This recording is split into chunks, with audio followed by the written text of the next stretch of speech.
எப்படி இருக்கீங்க? நல்லா இருக்கீங்களா? கேக்குதா நான் பேசுறது? ஆடிபிளா இருக்கா? ஹலோ. கேக்குது பாஸ்டர். Okay okay, thank you.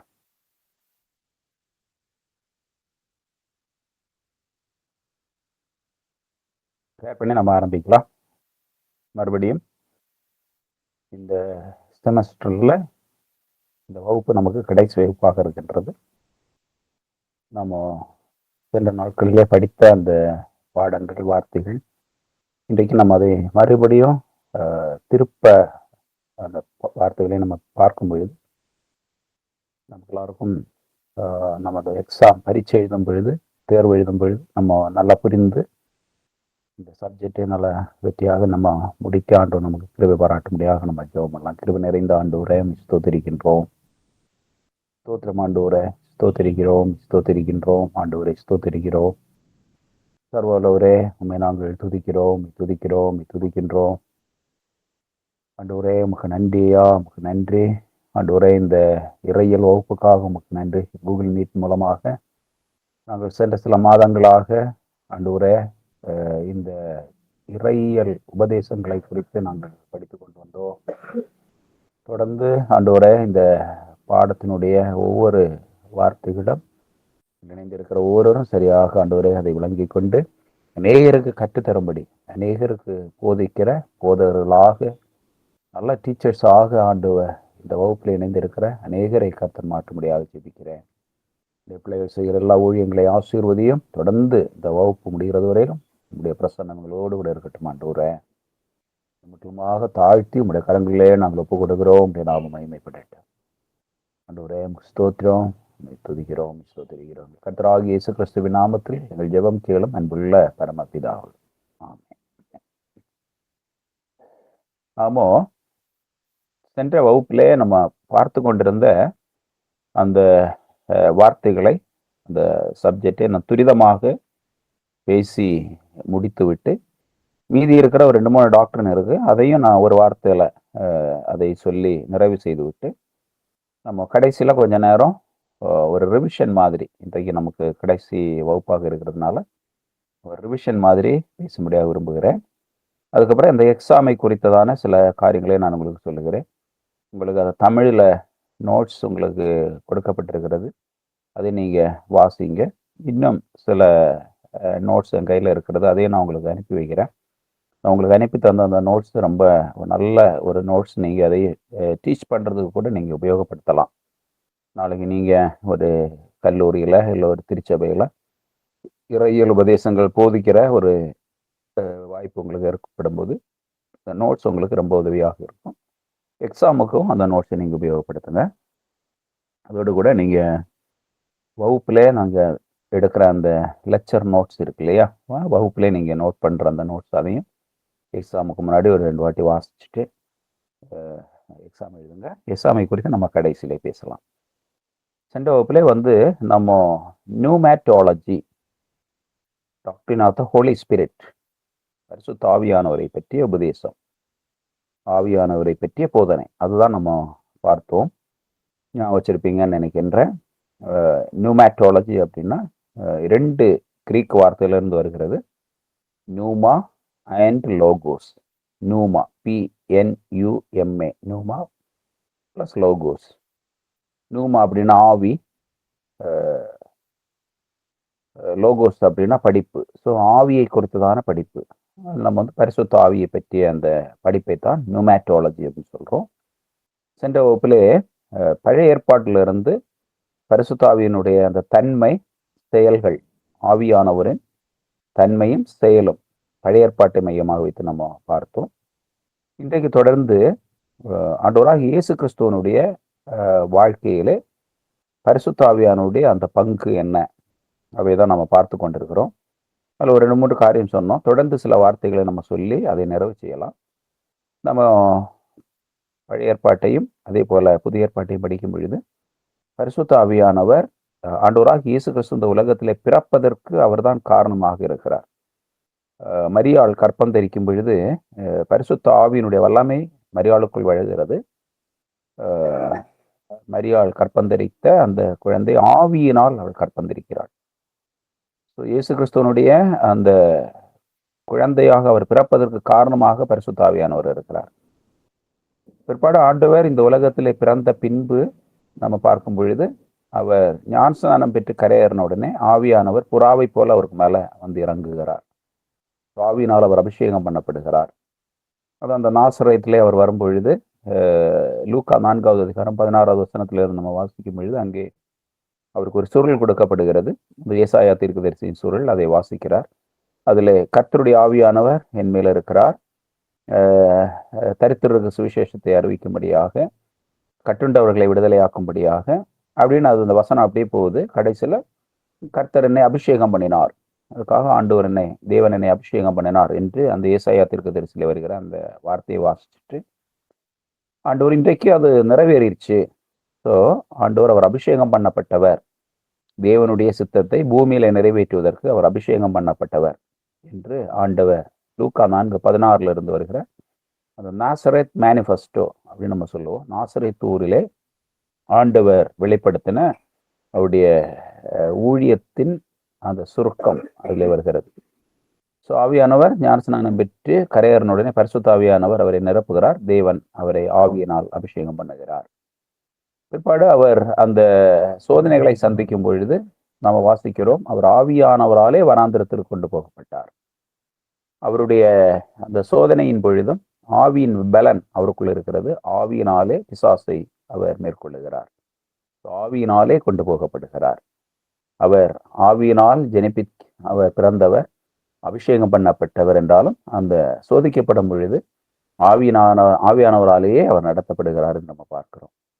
பிற்பாடு அவருடைய ஊழியத்தின் பொழுது ஒவ்வொரு அந்த ஊழியத்தின் பகுதியிலும் போதனை ஊழியமாக இருந்தாலும், பொது பிரசங்கங்களாக இருந்தாலும், சீஷர்களோடு கலந்துரையாடும் போதாக இருந்தாலும், பிசாசுகளை துரத்துகிற அற்புதங்களை செய்கின்ற அந்த ஊழியங்களின் மத்தியிலும் பரிசுத்த ஆவியானவருடைய ஒரு வல்லமையின் வெளிப்படுத்துதலாக அது காணப்படுகிறது. பரிசுத்த ஆவியானோடு கிறிஸ்துவோடு கூட ஆவியானவர் இருந்து செயல்படுவதாக நம்ம பார்க்க முடியும். இது அந்த ஊழியத்திலே, ஆண்டுடைய ஊழியத்திலே நம்ம பார்க்கிறோம். பிற்பாடு யோவான் சுவிசேஷத்திலே நம்ம வரும்பொழுது அவர் பரிசுத்த ஆவியானவருடைய அந்த ஈவை பற்றி அவர் சீஷர்களுக்கு பேசுகிறார். 14:16, 16:16 18 வரை உள்ள வசனங்கள். அதுக்கப்புறம் நம்ம யோவான் 19வது அதிகாரத்தினுடைய கடைசி பகுதி, அங்கெல்லாம் பரிசுத்த ஆவியானவரை பற்றி ஆண்டவர் போதிக்கிறார்.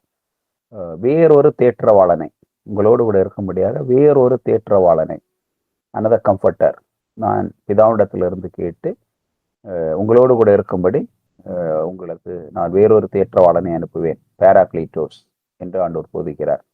சத்திய ஆவியானவர் வரும்பொழுது உங்களை சகல சத்தியத்துக்குள்ள நடத்துவார் என்று ஆண்டவர் சொல்லுகிறார்.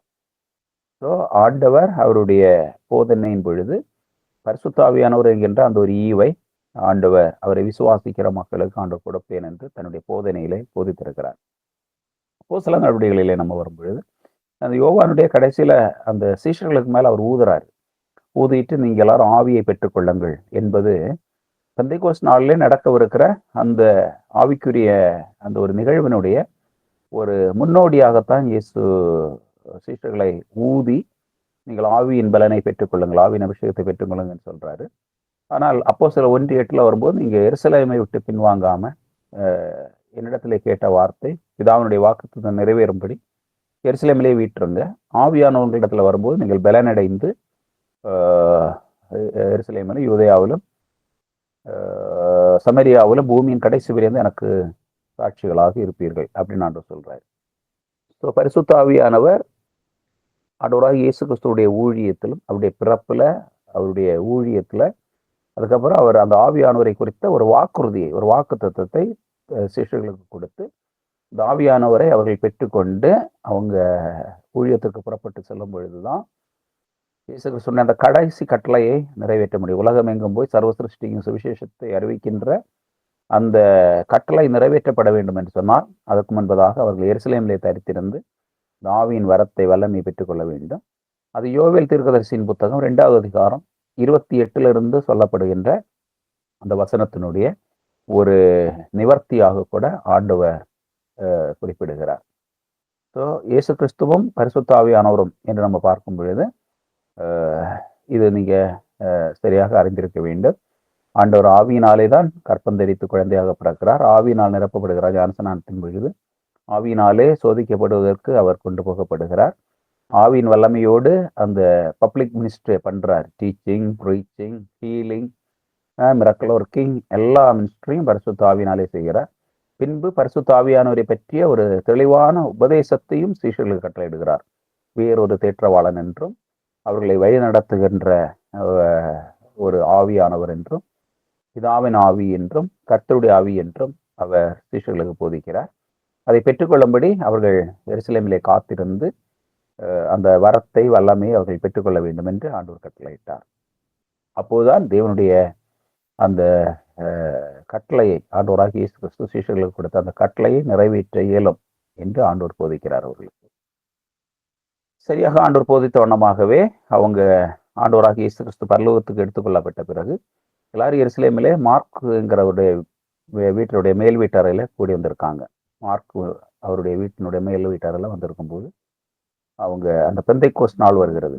ஒரு 10 நாட்கள் அவங்க அங்கே கான்சன்ட்ரேட் பண்ணி அமர்ந்திருக்கிறாங்க. அங்கே கூடி வந்திருக்கிற அந்த 120 பேருமே அவங்க இயேசுதான் தேவனுடைய குமாரனாகிய கிறிஸ்து என்கின்ற தீர்மானத்திற்குள் வந்தவர்கள்.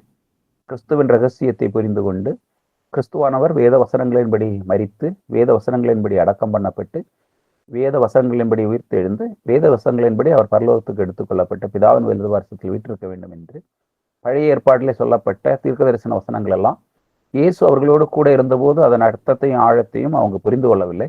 ஆனால் ஆண்டவர் மரித்து அவர் உயிர்த்தெழுந்த பின்பு அவர்களுக்கு காட்சி தந்து அவர்களுக்கு ஒலிவு மலையில 40 நாட்கள் உபதேசம் பண்ணுகிறார். தேவனுடைய ராஜ்யத்தை குறித்து ஆண்டவர் திட்டமாக அவர்களுக்கு உபதேசம் பண்ணும் பொழுது அவங்க எல்லாரும் கிறிஸ்துவின் ரகசியத்தை புரிந்து கொள்ளுகிறார்கள்.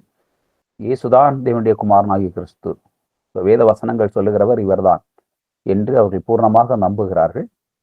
வந்து தேவனுடைய ராஜ்யத்தை குறித்த அந்த காரியங்களை அவர்கள் தியானித்து கொண்டிருக்காங்க, கான்சன்ட்ரேட் பண்றாங்க. ஒன்னஸ் அவங்க மத்தியில காணப்படுகிறது. சரியாக பெந்தைக்கோஸ்து நாளன்று பிதாவினால் வாக்குரைக்கப்பட்ட தீர்க்கதரிசிகள் முன்குறித்து சொன்ன ஆண்டவராக இயேசு கிறிஸ்துவனுடைய போதனையிலே கற்பித்த அந்த ஆவியானவர் இந்த உலகத்திலே பெந்தைக்கோஸ்து நாளன்று ஊற்றப்படுகிறார். அந்த பெந்தைக்கோஸ்து பண்டிகையின் பொழுது யூதர்கள் வெவ்வேறான நாடுகளிலிருந்து எருசலேமிலே பண்டிகைக்காக கூடி வந்திருக்கிறார்கள். இந்த 120 பேரும் மார்க் மேல் வீட்டு அறையிலே பரிசுத்த ஆவியினால் நிரப்பப்பட்ட போது கூடியிருந்த இடம் அசைகிறது. உடனே அவங்க எல்லாரும் வெவ்வேறான பாஷைகளை பேசுகிறார்கள்.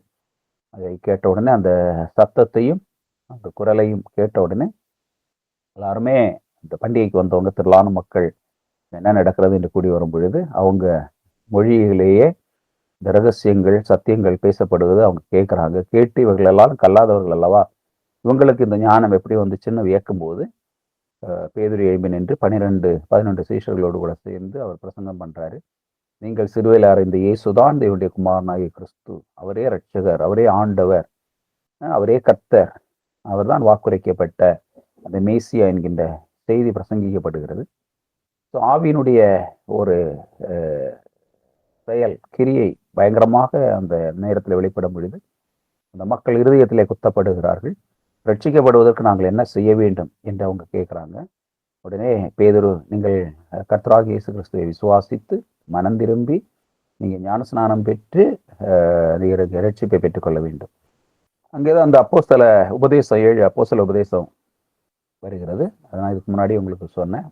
மனம் திரும்புதல், ஞானஸ்நானம், பரிசுத்த ஆவியினுடைய அபிஷேகம், அப்பம்பிக்குதல், இல்லைன்ற அந்த திருவிருந்து, அதுக்கப்புறம் அந்யோன்யம், ஜபம், வேறுபாடு என்கின்ற அந்த 7 அப்போஸ்தலருடைய உபதேசங்கள் அப்போஸ்தலர் 38 இருந்து பேதுரு அதை சொல்லுகிறார். ஸோ அதை அந்த மக்கள் செய்கிறார்கள். சபை அன்றைக்கு ஸ்தாபிக்கப்படுகிறது.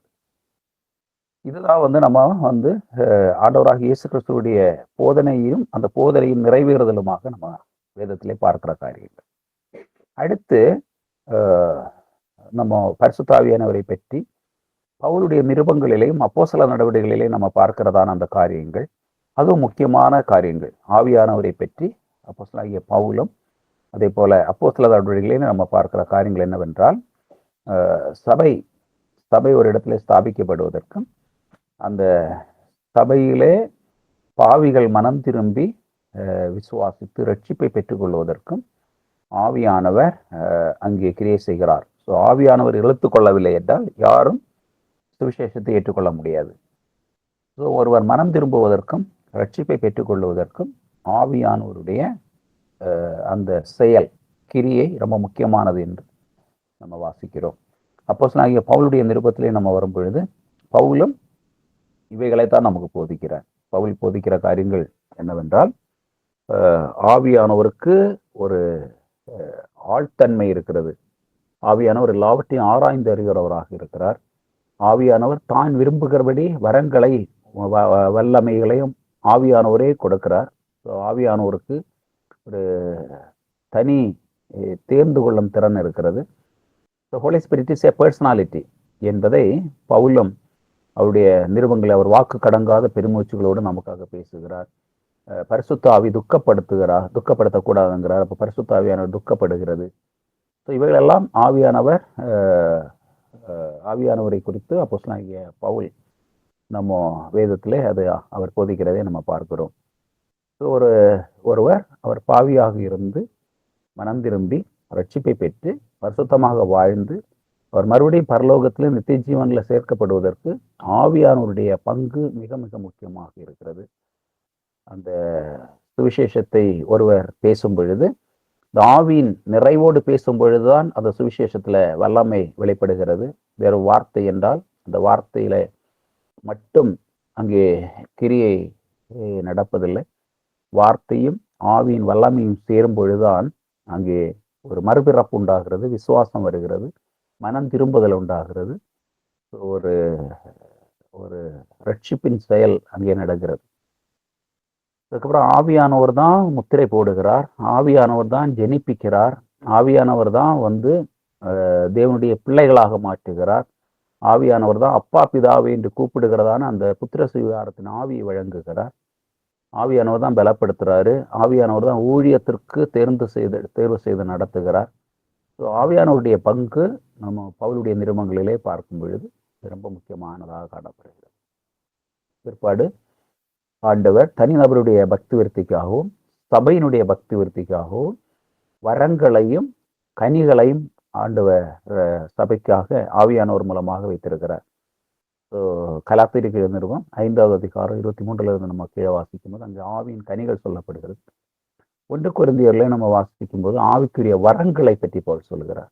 வெவ்வேறான வரங்கள், ஆவியினாலே ஞானத்தை போதிக்கும் வரம், ஆவியினாலே அறிவை உணர்த்தும் வரம், பல பல பாஷைகளை பேசுகிற வரம், பாஷைகளை வியாக்கியானம் செய்கிற வரம், வியாதிஸ்தர்களை குணமாக்குகிற வரம், பிசாசுகளை துரத்துகிற வரம், இப்படி வெவ்வேறான வரங்களை குறித்து சொல்லுகிறார். இது ஆவியானவர் ஒவ்வொருவருக்கும் அவர்களுடைய அந்த திறமைக்கு ஏற்றார் போல வாஞ்சையும் அவர்களுடைய அந்த தாகத்திற்கு ஏற்றார் போல ஆவியானவர் என்ன பண்றாருன்னா வெவ்வேறான வரங்களை கொடுக்கிறார். அந்த வெவ்வேறான வரங்களை ஒவ்வொருவருக்கும் ஆண்டவர் கட்டளையிடுகிறார். அந்த வரங்களை பெற்றுக்கொள்ளுகிறவர்கள் சுயநலத்திற்காக இன்றி அவர்களுடைய பக்தி விருத்திக்காகவும் குறிப்பாக சபையின் பக்தி விருத்திக்காகவும் சுவிசேஷ ஊழியத்தினுடைய அந்த காரியத்திற்காகவும் அந்த கடமைக்காகவும் இந்த ஆவியின் வரங்களை உபயோகப்படுத்த வேண்டும். அதுக்கப்புறம் கலாத்தியர் 5:23 வரும்போது ஆவியின் கனிகள், அன்பு, சந்தோஷம், சமாதானம் போன்ற அந்த கனிகள் 9 கனி இங்கே சொல்லப்பட்டிருக்கிறது. அந்த கனி பரிசுத்த ஆவியினாலே நமக்கு கிடைக்கின்றதான அந்த நற்பண்புகள், அன்பு என்கிற அந்த கனி, சமாதானம், சந்தோஷம், சாந்தம், விசுவாசம், நீடிய பொறுமை, அடக்கம் போன்றதான அந்த கனிகள் அங்கே சொல்லப்பட்டிருக்கிறது. ஒருவர் அந்த ஆவியினாலே நிரப்பப்படும் பொழுது கனியுள்ள ஒரு வாழ்க்கை, அன்பு நிறைந்த சமாதானம் பெற்ற ஒரு வாழ்க்கை அவர் வாழ்ந்து ஆண்டவருக்கு சாட்சியாக இருக்க முடியும். பரிசுத்த ஆவியானவரை கட்டாயம் ஒருவர் தன்னுடைய வாழ்க்கையில பெற்றுக்கொள்ள வேண்டும். ஆவியானவர் இல்லாதவர்கள் என்னுடையவர்கள் அல்ல, என்னுடைய ஆவி இல்லாதவர்கள் என்னுடையவர் அல்ல என்று ஆண்டவர் சொல்கிறார். கர்த்தருடைய ஆவியானவர் இருக்கிற இடத்துல அங்கே ஆண்டவர் கொடுக்கிற விடுதலை இருக்கிறது. ஸோ ஒரு சபையானாலும் தனிநபர்களாக இருந்தாலும் இந்த ஆவின் அபிஷேகத்தையும் வல்லமையும் பெற்றுக்கொள்ள வேண்டும் என்பது வேதத்திலே நம்ம பார்க்கிற உபதேசமாக காணப்படுகிறது. பிற்பாடு சில இந்த ஆவியானவருடைய நிறைவை பற்றி சில வெவ்வேறான விளக்கங்கள் இருக்கிறது. சில சபைகள் சொல்லுகிறார்கள் அந்நிய பாஷை பேசினால் மட்டும்தான் பரிசுத்த ஆவியை பெற்றதாக எண்ண முடியும். ஒருவர் அந்நிய பாஷையை பேசவில்லை என்று சொன்னால் அவருக்குள் பரிசுத்த ஆவியானவர் இல்லை. ஸோ ஒருவர் ஆவியை பெற்றிருக்கிறார் என்பதற்கு அடையாளம் அந்நிய பாஷை பேசுவது என்கின்ற ஒரு புரிதல் இருக்கிறது. இன்னொரு புரிதல் என்னவென்றால் ஆவியின் வரங்களிலே ஒரு வரம் அந்நிய பாஷை பேசுதல். ஒருவர் அந்நிய பாஷை பேசவில்லை என்று சொல்லி அவர் ரட்சிக்கப்பட்டு அவர் ஞானஸ்நானம் பெற்று ஆண்டோடைய பிள்ளையாக இருக்கிறார், ஒரு பரிசுத்த வாழ்க்கை வாழ்ந்து கொண்டிருக்கிறார் என்று சொன்னால் நேரங்களில் அவர் அந்நிய பாஷை பேசவில்லை என்றாலும் அவருக்குள் அவர் ரட்சிக்கப்பட்டதே அந்த ஆவியினுடைய ஒரு இறக்க செயல்தான். ஸோ அந்நிய பாஷையை பேசினால்தான் பரிசுத்த ஆவியானவர் இருக்கிறார் என்று பொருள் அல்ல. பரிசுத்த ஆவியினுடைய அபிஷேகத்தை பெற்றவர்கள் எல்லாரும் அந்நிய பாஷை பேச வேண்டும் என்றில்லை. அந்நிய பாஷை என்பது அந்த வரங்களிலே ஒன்றுதான். அது அவிசுவாசிகளுக்கும் விசுவாசிகளுக்கும் இருக்கிறதான ஒரு வேற்றுமையை குறிக்கிறது என்று விளக்கப்படுகிறது. இன்னும் சில சபைகளில் இந்த அந்நிய பாஷை என்கின்ற அதை அவர்கள் ஊக்கப்படுத்துவதில்லை. காரணம் என்னவென்றால் பவுல் 1 கொரிந்தியர்ல சொல்லுகிறார் இல்லையா, சபையில ஒருவர் பேசும் பொழுது அங்கே வியாக்கியானம் செய்ய வேண்டியவர்கள் இருக்கணும். 2 பேர் 3 பேர் இங்கே பேசி, ஆனால் அங்கே வியாக்கியானம் செய்கிறவர்கள் அந்த பாஷையை இன்டர்பிரேட் பண்றவங்க இருந்தாதான் அந்த பாஷைகளை நீங்க பேசணும், இல்லைன்னா தனிமையிலே நீங்க பேசிக்கொள்ளலாம் சொல்றாங்க. ஸோ அந்நிய பாஷையை பேசுறதை தடை பண்ணாதிருங்கன்னு சொல்றாரு. ஆனா ஒரு சர்ச்ல எல்லாருமே அந்நிய பாஷையை பேசி கொண்டிருக்கும் பொழுது அங்கே ஒரு ஞானம் விளங்காது. ஆகவே அந்த பாஷைகளை விளக்குகிற இன்டர்பிரேட் பண்ற அவர்கள் தான் இருந்தாதான் சபையில அந்த அந்நிய பாஷை பேசணும்னு கொரிந்தியர்ல பவுல் விளக்குவதை நம்ம பார்க்க முடியும். கடைசியில் சொல்றாரு அந்நிய பாஷை பேசுறதை தடை பண்ணாதிருங்க. அதுக்கப்புறம் இந்த அந்நிய பாஷையை பற்றி 2 விளக்கங்கள் கொடுக்கப்படுகிறது. சிலர் என்ன சொல்றாங்கன்னா இது ஒரு தெய்வீக பாஷை, அது ஆண்டவர் கொடுக்கிற ஒரு வரம், ஒரு பாஷை, அது தேவனோடு ரகசியங்களை பேசுகிறார், அப்படி ஒரு பரலோக பாஷை அப்படின்னு சொல்றாங்க. இன்னொரு விளக்கமானது இல்லை, பூமியிலே ஏதோ மக்கள் பேசுகின்ற அந்த மொழிகளைத்தான் ஆண்டவர் கொடுக்கிறார், அது அப்படி ஒரு சீக்ரெட் லாங்குவேஜ் எல்லாம் கிடையாது, சம் ஹியூமன் லாங்குவேஜ் அப்படின்னு பேசுறாங்க சொல்றாங்க. இப்படி வெவ்வேறான புரிதல்கள் இருக்கிறது. இப்போ நான் அதுல ஒரு ஒரு என்ன சொல்றது, ஒரு டிபேட்குள்ள நான் போக விரும்பல. ஒவ்வொரு திருச்சபைகளும் அவர்களுடைய சபையை சார்ந்து இந்த வசனங்களை அவர்கள் புரிந்து கொண்டு விளக்குகிறார்கள். பெந்தைக்கோஸ்து திருச்சபைகள் ஏறத்தாழ எல்லாருமே அந்நிய பாஷையை பெற்றிருந்தால்தான் பரிசுத்த ஆவியை பெற்றவர்கள் என்கின்ற ஒரு விளக்கம் கொடுக்கிறார்கள். இன்னும் அவர்கள் அந்த அந்நிய பாஷையை பேசுவது என்று சொல்லுவது பூமியிலே மற்ற மனுஷர்கள் பேசுகிற வார்த்தையாகத்தான் இருக்க வேண்டும் என்றில்லை, ஒரு ஒரு தெய்வீக பாஷை, தேவனோடு ரகசியங்களை பேசும்படியாக, தேவனோட மகத்துவங்களை பேசும்படியாக தேவன் கொடுக்கிற பாஷையாக இருக்கும் என்று போதிக்கப்படுகிறது. பேப்டிஸ்ட் பிரதரன் போன்ற சபைகளிலே நீங்கள் பார்க்கும்பொழுது அங்கே அந்நிய பாஷை முற்றிலும் தடைபட்டிருக்கிறது. அவங்க என்ன சொல்றாங்கன்னா, வேதாகமம் வந்தபோது பவுல் சொல்லல, பூர்ணமானது வரும்போது குறைவானது நிறைவேறும், அந்நிய பாஷை குறைவானுள்ளது, ஆகவே வேதம் பூர்ணமானது. அந்த வேதாகமும் சபைக்கு கொடுக்கப்பட்ட போது அந்நிய பாஷை பேசுவது நின்று போயிடுச்சு என்கின்ற அந்த உபதேசத்தை பேப்டிஸ்ட் பிரதரன் அவங்க பேசுறாங்க. அவர்கள் ஆவியானவரை ஒருவர் விசுவாசித்து ரட்சிப்பை பெற்றுக்கொள்ளும் பொழுது அந்த ஆவியினுடைய அந்த அபிஷேகம் அவர்கள் வந்து விடுகிறது. அந்த அந்நிய பாஷை பேச வேண்டும் என்று இல்லை என்பது அவர்களுடைய போதனையாக இருக்கின்றது. ஆனால் இன்றைக்கு நம்ம பார்க்கும் பொழுது இந்த பரிசுத்த ஆவியானுடைய கடைசி காலத்துல ஆவியானவர் அவருடைய கிரியை மகத்துவமாக வழங்கி கொண்டிருக்கிறது. உலகத்தில் எங்கும் ஒரு பெரிய எழுப்புதல், ஆவியினுடைய எழுப்புதல், குறிப்பாக அந்த ஆவிக்குரிய பெந்தேகோஸ்து சபைகளிலே நம்ம பார்க்கும்போது அந்த வளர்ச்சி மிகவும் நல்ல ஆவிக்குரிய அந்த எழுப்புதல், ஆத்துமாக்களை ஆதாயப்படுத்துகிற அந்த நிலைமைகளை நம்ம பார்க்கிறோம். ஆனால் அந்த பாரம்பரியமாக இருக்கிற சபைகள், சில சபைகள் இன்றைக்கு அந்த சபைகளும் அந்த ஆவியானவருடைய நடத்துதலுக்கு அவர்களை அர்ப்பணித்து அவர்களும் இன்றைக்கு இந்த எழுப்புதல் கூட்டங்கள் நடத்துவது, அந்த அபிஷேகத்திற்குள்ள மக்களை நடத்துகிறது போன்ற அந்த காரியங்கள் நம்ம அந்த பாரம்பரியம் சபைகள் என்று சொல்ற சபைகள்லையும் கூட இன்றைக்கு நடந்து கொண்டிருக்கிறது. அதற்காக நம்ம ஆண்டவரை ஸ்தோத்திரிக்கலாம். கத்தோலிக்க திருச்சபை, தென்னிந்திய திருச்சபை, இந்த சபைகள் எல்லாம் இன்றைக்கு அந்த ஃபாஸ்டிங் பிரேயர், டேரி மீட்டிங்ஸ், அதே மாதிரி revival meetings, convention meetings, spiritual revival activities அங்கே நடந்து கொண்டிருக்கிறது. ஸோ கடைசி நாட்களில் மாம்சமான அவருக்குள்ளும் ஆண்டவர் அந்த பரிசுத்த ஆவியை ஊற்றி வல்லமையாக செயல்பட்டு கொண்டிருக்கிறார்.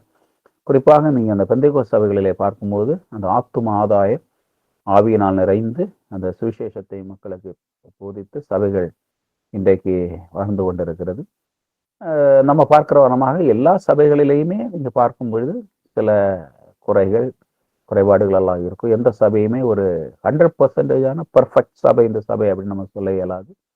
ஏனென்றால் மனிதர்கள் ரட்சிப்பை பெற்றுக்கொண்டு மாம்சத்தில் இருக்கிற மனுஷர்கள் அவங்க அந்த சபைகளை ஆண்டோடைய கிருபையோடு ஜெபத்தோடு அவங்க நடத்தும்போது நிறைகுறைகள் இருக்கும். ஸோ ஆகவே ஒரு சபை இன்னொரு சபையை குறை சொல்லுவதை விட்டுட்டு நம்ம கூடுமான வரையில் எல்லா சபையாரோடும் எல்லா சங்கத்தாரோடும் நம்ம இணைந்து செயல்பட்டு கர்த்தர் நம்மை வைத்திருக்கிற இடங்களிலே ஆண்டவருக்கு சாட்சியாக நம்ம இருந்து பரிசுத்த ஆவியானவருடைய அந்த வல்லமையை நம்ம பெற்று இருளில் இருக்கிற அந்த மக்களை நம்ம நற்செய்தி மூலமாக சுவிசேஷத்தின் மூலமாக மீட்டெடுத்து சபைகளில் சேர்த்து நம்முடைய வாழ்க்கையை நடத்தி செல்வது கர்த்தருடைய நாமத்திற்கு மகிமையாகவும் ஆண்டுடைய சித்தமாகவும் அது காணப்படும். ஸோ இதுதான் நம்ம பரிசுத்த ஆவியானவரை பற்றி புதிய ஏற்பாடு நமக்கு போதிக்கிறதான அந்த உபதேசங்களாக இருக்கிறது. இன்னும் இறையல்ல பார்க்கும்போது இறையல்ல அதனுடைய கருத்துக்கள் வேறாக இருக்கும். அவைகளுக்காக நான் போக விரும்புவேன். ஸோ இதோடு டாக்டரின் ஆஃப் த ஹோலி ஸ்பிரிட் பரிசுத்த ஆவியானவரை பற்றி அந்த உபதேசம் நிறைவு பெறுகிறது. அடுத்த டாக்டரின் நெக்ஸ்ட் டாக்டரின் எக்லிசியாலஜி அப்படின்னு சொல்லப்படுகிறது. எக்லிசியாலஜி அப்படின்னு சொன்னா திருச்சபையை பற்றிய உபதேசம். இந்த திருச்சபையை பற்றிய அந்த உபதேசம் அதுக்கு கிரீக்ல எக்லிசியாலஜி, எக்லிசியா பிளஸ் லோகோஸ்,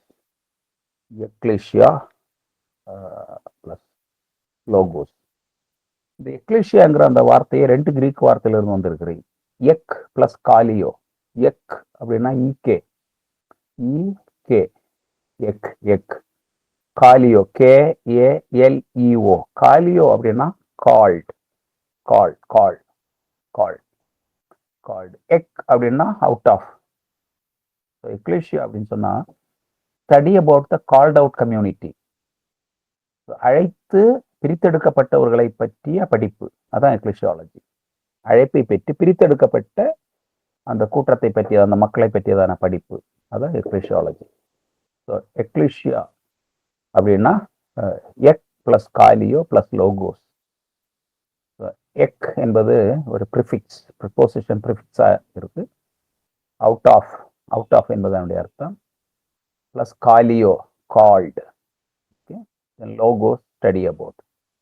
ஸோ பிரித்தெடுக்கப்பட்ட அந்த மக்களை பற்றியதான படிப்பு, அதான் எக்லிசியாலஜி. வேதத்திலே இந்த எக்லிசியாலஜிங்கிற அந்த வார்த்தை சுவிசேஷத்துல 2 இடத்துல தான் வருது. மத்தேயு 16:16 வருகிறது. அதுக்கப்புறம் மத்தேயு 17 நினைக்கிறேன். 2 இடத்துல தான் இயேசு கிறிஸ்து 4 சுவிசேஷங்களிலும் 2 இடத்துல தான் அந்த எக்லிசியாங்கிற அந்த வார்த்தை மத்தேயுல மட்டும்தான் வருது. மார்க், லூக்கா, யோவான்ல எக்லிசியாங்கிறதான அந்த வார்த்தை வரல. ஆனா ஆண்டவருடைய போதனையிலே நீங்க பார்க்கும் பொழுது நிறைய இடங்களில கிங்டம் ஆஃப் காட், தேவனுடைய ராஜ்யம், கிங்டம் ஆஃப் ஹெவன், பரலோக ராஜ்யம் அதான் வரும். ஸோ ஆண்டவர் இந்த உலகத்திலே அவர் போதித்ததும் கொண்டு வர அவர் ஊழியம் செய்ததும் தேவனுடைய ராஜ்யத்தை. பிற்பாடு அந்த தேவனுடைய ராஜ்யத்தை அந்த ராஜ்யம் செயல்படுகின்ற அந்த மக்கள் இருக்கிற அந்த இடம், அந்த கிங்டம் ஆஃப் காட் ஆப்ரேட் பண்ற மக்கள் கூடி வருகிற அந்த இடத்துக்கு தான் எக்லிசியா, சர்ச் என்று அழைக்கப்படுகிறது. இயேசு கிறிஸ்துவின் உண்மைகளாக இருந்தாலும் அவருடைய பிரசங்கங்களிலேயும் அவர் எப்பவுமே தேவனுடைய ராஜ்யம், அதுதான் அவருடைய தீமாக இருந்தது. மனம் திரும்புங்கள், பரலோக ராஜ்யம் சமீபமாக இருக்கிறது. பரலோக ராஜ்யத்தை குறித்த அந்த உவமைகள் மத்தேயு 13 வரும். ஸோ அவருடைய focus kingdom of God. So ஆண்டவர் இந்த உலகத்தில் அவருடைய பிறப்பின் மூலம், ஊழியத்தின் மூலம், அவருடைய டெத் அண்ட் ரிசரக்ஷன் மூலமாக, உயிர்த்தெழுதலின் மூலமாக, அவருடைய பரமேறுதலின் மூலமாக, அவர் இந்த உலகத்திலே ஆவியானவரை அனுப்பினதன் மூலமாக தேவனுடைய ராஜ்யம், கர்த்தருடைய ஆளுகை மனித இருதயங்களிலே வந்திருக்கிறது என்று ஆண்டவர் நம்புகிறார். அது யாதார்த்தியமாகிறது. நம்முடைய இருதயங்கள் எல்லாம் இன்றைக்கு தேவன், நம்முடைய கர்த்தாதி கர்த்தர், நம்முடைய ராஜாதி ராஜா, அவர் தான் ஆளுகை செய்கிறார். ஒரு காலத்தில் நம்முடைய இருதயங்களை இந்த உலகமும் பாவமும் பிசாசுக்கு அடுத்த காரியங்களும் தான் நம்முடைய இருதயங்களிலே ஆளுகை செய்து கொண்டிருந்தது. ஆனால் இன்றைக்கு நம்முடைய புத்தியையும் நம்முடைய இருதயத்தையும் நம்முடைய யோசனைகளை எல்லாம் கிறிஸ்துவானவர் ஆளுகை செய்கிறார். அவர் ராஜாவாக நம்முடைய இருதயங்களிலே வீற்றிருக்கிறார். நம்ம என்றைக்கு அவரை விசுவாசித்து ஏற்றுக்கொண்டோமோ அன்றைக்கு அவர் நம்முடைய கர்த்தராக மாறிவிடுகிறார். நம்மை ஆளுகிற ஆண்டவராக அவர் மாறிவிடுகிறார். தேவனுடைய ராஜ்யம் நமக்குள் வந்திருக்கிறது. இந்த தேவனுடைய ராஜ்யத்தை பெற்றவர்கள் கூடி வருகிற அந்த இடம்தான் சர்ச், எக்லிஷியா. அதாவது ரட்சிக்கப்பட்டவர்களை அனுதினமும் ஆண்டவர் சபையோடு சேர்த்து வந்தார் அப்படின்னு நம்ம பார்க்கிறோம். ஸோ இந்த சபை குறித்து நம்ம படிக்கும் பொழுது இந்த சபை என்கிறதான அந்த ஒரு காங்கிரிகேஷன், சர்ச் என்கிற அந்த ஒரு ஆஸ்பெக்ட் பழைய ஏற்பாட்டிலே ஆரம்பமாகிறது. ஆண்டவர் இஸ்ரேல் ஜனங்களை தம்முடைய சொந்த ஜனமாக தேர்வு செய்து பீப்புள் ஆஃப் காட், தேவனுடைய ஜனம் என்கின்ற அந்த ஒரு நிலையை, ஸ்தானத்தை அந்த மக்களுக்கு ஆண்டவர் கொடுக்கிறார். அதன் விளைவாகத்தான் அந்த உடன்படிக்கை ஆண்டவர் செய்கிறார். விருத்த சேதனம் ஏற்படுத்தப்படுகிறது. அவர்களுக்கு ஆண்டவருடைய ஆலயத்தையும் உடன்படிக்கை பெட்டியை ஆண்டவர் கொடுக்கிறார். இதெல்லாம் அவர்கள் தேவனுடைய ஜனம் என்று பழைய ஏற்பாட்டில் நம்ம புரிந்து கொள்கிறோம். பீப்புள் ஆஃப் காட், தேவ ஜனம். ஆனால் அப்போது பிற்பாடு நம்ம பார்க்கும்போது தேவன் அவர்களோடு பண்ண அந்த உடன்படிக்கையை மீறப்படுகிறது. இப்போது ஒரு நியூ பீப்புள் ஆஃப் காட், ஒரு புதிய ஜனம், கர்த்தருடைய ஒரு புதிய ஜனக்கூட்டம் உருவாக்கப்படுகிறது. அது ஒரு புதிய உடன்படிக்கையின் மூலமாக, கிறிஸ்துவானவர் மூலமாக ஒரு புதிய உடன்படிக்கையின் மூலமாக யூதர்கள் மட்டுமல்ல, யூதர்கள் அல்லாதவர்களும், யாரெல்லாம் விசுவாசத்தினாலே, கிருபையினாலே விசுவாசத்தை கொண்டு ரட்சிக்கப்பட்டிருக்கிறார்களோ அவர்கள் எல்லாரும் இந்த நியூ இஸ்ரேல், புதிய இஸ்ரவேலராக மாறுகிறார்கள். ஸோ அவர்கள் நியூ பீப்புள் ஆஃப் காட், ஒரு புதிய ஜனமாக, தேவனுடைய ஒரு புதிய மக்களாக அவங்க மாறுறாங்க. இதுதான் நம்ம அந்த சபையை குறித்து பழைய ஏற்பாட்டிலும் புதிய ஏற்பாட்டிலும் பார்க்கிறதான ஒரு நிலை. பழைய ஏற்பாட்டிலே பீப்புள் ஆஃப் காட், தேவர் இஸ்ரேல் மக்கள் தேவனுடைய ஜனமாக இருக்கிறார்கள். இன்றைக்கு நாம அந்த ஆசாரிய ராஜரீக கூட்டமாக மாறி இருக்கிறோம். கர்த்தருக்கு சொந்த ஜனமாக நம்ம மாறி இருக்கிறோம். எப்படி? நம்ம கிருபையினாலே விசுவாசத்தை கொண்டு ரட்சிப்பை பெற்று ஆவியின் வல்லமையை பெற்று நம்ம சபையில அங்கத்தினர்களாக மாறும்போது நம்ம பீப்புள் ஆஃப் காடாக மாறுகிறோம். பவுல் அதுக்கப்புறம் அந்த சபை எப்படி ஸ்தாபிக்கப்பட்டது என்று நான் உங்களுக்கு சொன்னேன். பரிசுத்த ஆவியானவர் இந்த உலகத்தில் ஊற்றப்பட்ட போது பேதுரு பிரசங்கம் பண்றாரு. அதை கேட்டு விசுவாசித்து மனம் திரும்பி அந்த வார்த்தையை ஏற்றுக்கொண்டவர்கள் அன்றைக்கு 3000 பேர். ஸோ 120 + 3000 பெந்தைக்கோஸ்து நாளன்று சபை ஸ்தாபிக்கப்படுகிறது. அதற்கு முன்பதாக மத்தேயு 16:16 இயேசு அங்குதான் முதல்ல அந்த எக்லிஷியாங்கிற வார்த்தையை வருகிறது. வேதாகமத்தில் மத்தேயு 16:16 பேதுருவை பார்த்து சொல்கிறார், நான் என் சபையை கட்டுவேன் அப்படிங்கிறார் ஆண்டவர். பேதுரு அறிக்கையிடுகிறார், நீர் ஜீவிக்கிற தேவனுடைய குமாரனாகிய கிறிஸ்து அப்படின்னு அவர் அறிக்கையிடும் பொழுது ஆண்டவர் அதற்கு இன்டர்ன் சொல்றாரு, பேதுருவே, இந்த கல்லின் மேல் என் சபையை கட்டுவேன், பாதாளத்தின் வாசல்கள் மேற்கொள்ளாது அப்படிங்கிறார். ஸோ அந்த சபை, ஆண்டவராக இயேசு கிறிஸ்து தான் சபையை கட்டுகிறார் என்கிறதான அந்த அந்த வார்த்தை நம்ம மத்தேயு 16:16 நம்ம வாசிக்கிறோம். அதுக்கு இக்குவலண்டாக வருகிற அந்த பகுதியிலே நம்ம வாசிக்கிறோம். ஸோ அந்த எக்லிஷியாங்கிற வார்த்தை முதல்ல அங்கே தான் வருது. அதுக்கப்புறம் இன்னொரு இடத்துல நீங்கள் அதுக்கு அடுத்த அதிகாரத்தில் வரும்பொழுது அங்கே உங்களில் ஒருவன் பாவம் செய்தா முதல்ல நீங்கள் ரகசியமாக அவரிடத்துல அதை பற்றி பேசுங்க, இல்லைன்னா ஒரு 2-3 சபையின் மூப்பர்களை அழைச்சிட்டு போய் பேசுங்க. அதுக்கும் அவர் கேட்கலன்னா பப்ளிக்ல நீங்கள் சபையில் அதை தெரியப்படுத்துங்க. அதுக்கும் அவர் கீழ்ப்படியலைன்னா அவர் உங்களுக்கு அஞ்ஞானிகளை போல இருப்பார் அப்படி சொல்லப்படுகிறது. அங்கேயும் சபை என்கிற அந்த வார்த்தை வருகிறது. நீங்க பூமியிலே கட்டுவதெல்லாம் பரலோகத்திலும் கட்டப்பட்டிருக்கும், பரலோகத்திலே நீங்க பூமியில கட்டவிழ்ப்பதெல்லாம் பரலோகத்திலும் கட்டவிழ்க்கப்பட்டிருக்கும். இந்த 2 வார்த்தையும் சபையோடு சேர்த்து ஆண்டவர் 2 இடத்துலையுமே சொல்றாரு. மத்தேயு 16:16 கீழே வாசிக்கும் போது அங்கேயே சொல்லப்படுகிறது. 2வது இடத்துல நம்ம பார்க்கும் பொழுது அந்த பகுதியிலேயே சபையினுடைய அதிகாரம் சொல்லப்படுகிறது. Administrative power of the church அது சொல்லப்படுகிறது. ஸோ சபை கிறிஸ்துவின் ஒரு புதிய உடன்படிக்கையின் மக்களாக இருக்கிறார். பவுல் நம்ம பார்க்கும் பொழுது சபையை குறித்த சில இமேஜஸ், சில பேரபிள்ஸ் மாதிரி பவுல் சபையை குறித்து, பவுல் மட்டுமல்ல புதிய ஏற்பாட்டு எழுத்தாளர்கள் அதை விளக்குகிறார்கள். முதலாவது கிறிஸ்துவுக்கும் சபைக்கும் இருக்கிற அந்த உறவு, அது கொரிந்தியர்ல பவுல் அழகாக விளக்குகிறார். அது என்ன உறவு என்றால், ஒரு சரீரம், அந்த சரீரத்துக்கு தலை கிறிஸ்து, சபை ஒரு சரீரமாக இருக்கிறது. அந்த சரீரத்துக்கு தலை கிறிஸ்துவாக இருக்கிறார். சரீரத்தினுடைய வெவ்வேறு அவயவங்களாக ஒவ்வொரு மக்களும் இருக்கிறார்கள் என்கின்ற அந்த ஒரு இமேஜின் மூலமாக பவுல் அதை விளக்குகிறார். ஸோ கிறிஸ்து தலை, நாமெல்லாம் அவயவங்களாக இருக்கிறோம். ஸோ அந்த mutual relationship, obedient to the head, அந்த ஆஸ்பெக்ட்ஸ் எல்லாம் எபேசியர் 5வது அதிகாரத்திலே பவுல் விளக்குகிறார். அதுக்கப்புறம் நம்ம சபையை குறித்து பவுல் சொல்வது ஒரு பில்டிங்கோட, ஒரு கட்டிடத்தோட இணைச்சு சொல்றாரு. கிறிஸ்து கார்னர் ஸ்டோனாக இருக்கிறார். அப்போஸ்தலர்களும் தீர்க்கதரிசிகளும் ஃபவுண்டேஷனாக இருக்கிறார்கள். நம்ம எல்லாரும் ஜீவனுள்ள கற்களாக பரிசுத்த மாளிகையாக எழும்புகிறோம். So temple of God, holy building, அது பவுல் சொல்லுகிறார். அதுக்கப்புறம் யோவான் அதை பற்றி சொல்லும் பொழுது கிறிஸ்துவை மணவாளன் என்றும் சபையை மணவாட்டி என்று உவமைப்படுத்தி சொல்லுகிறார்.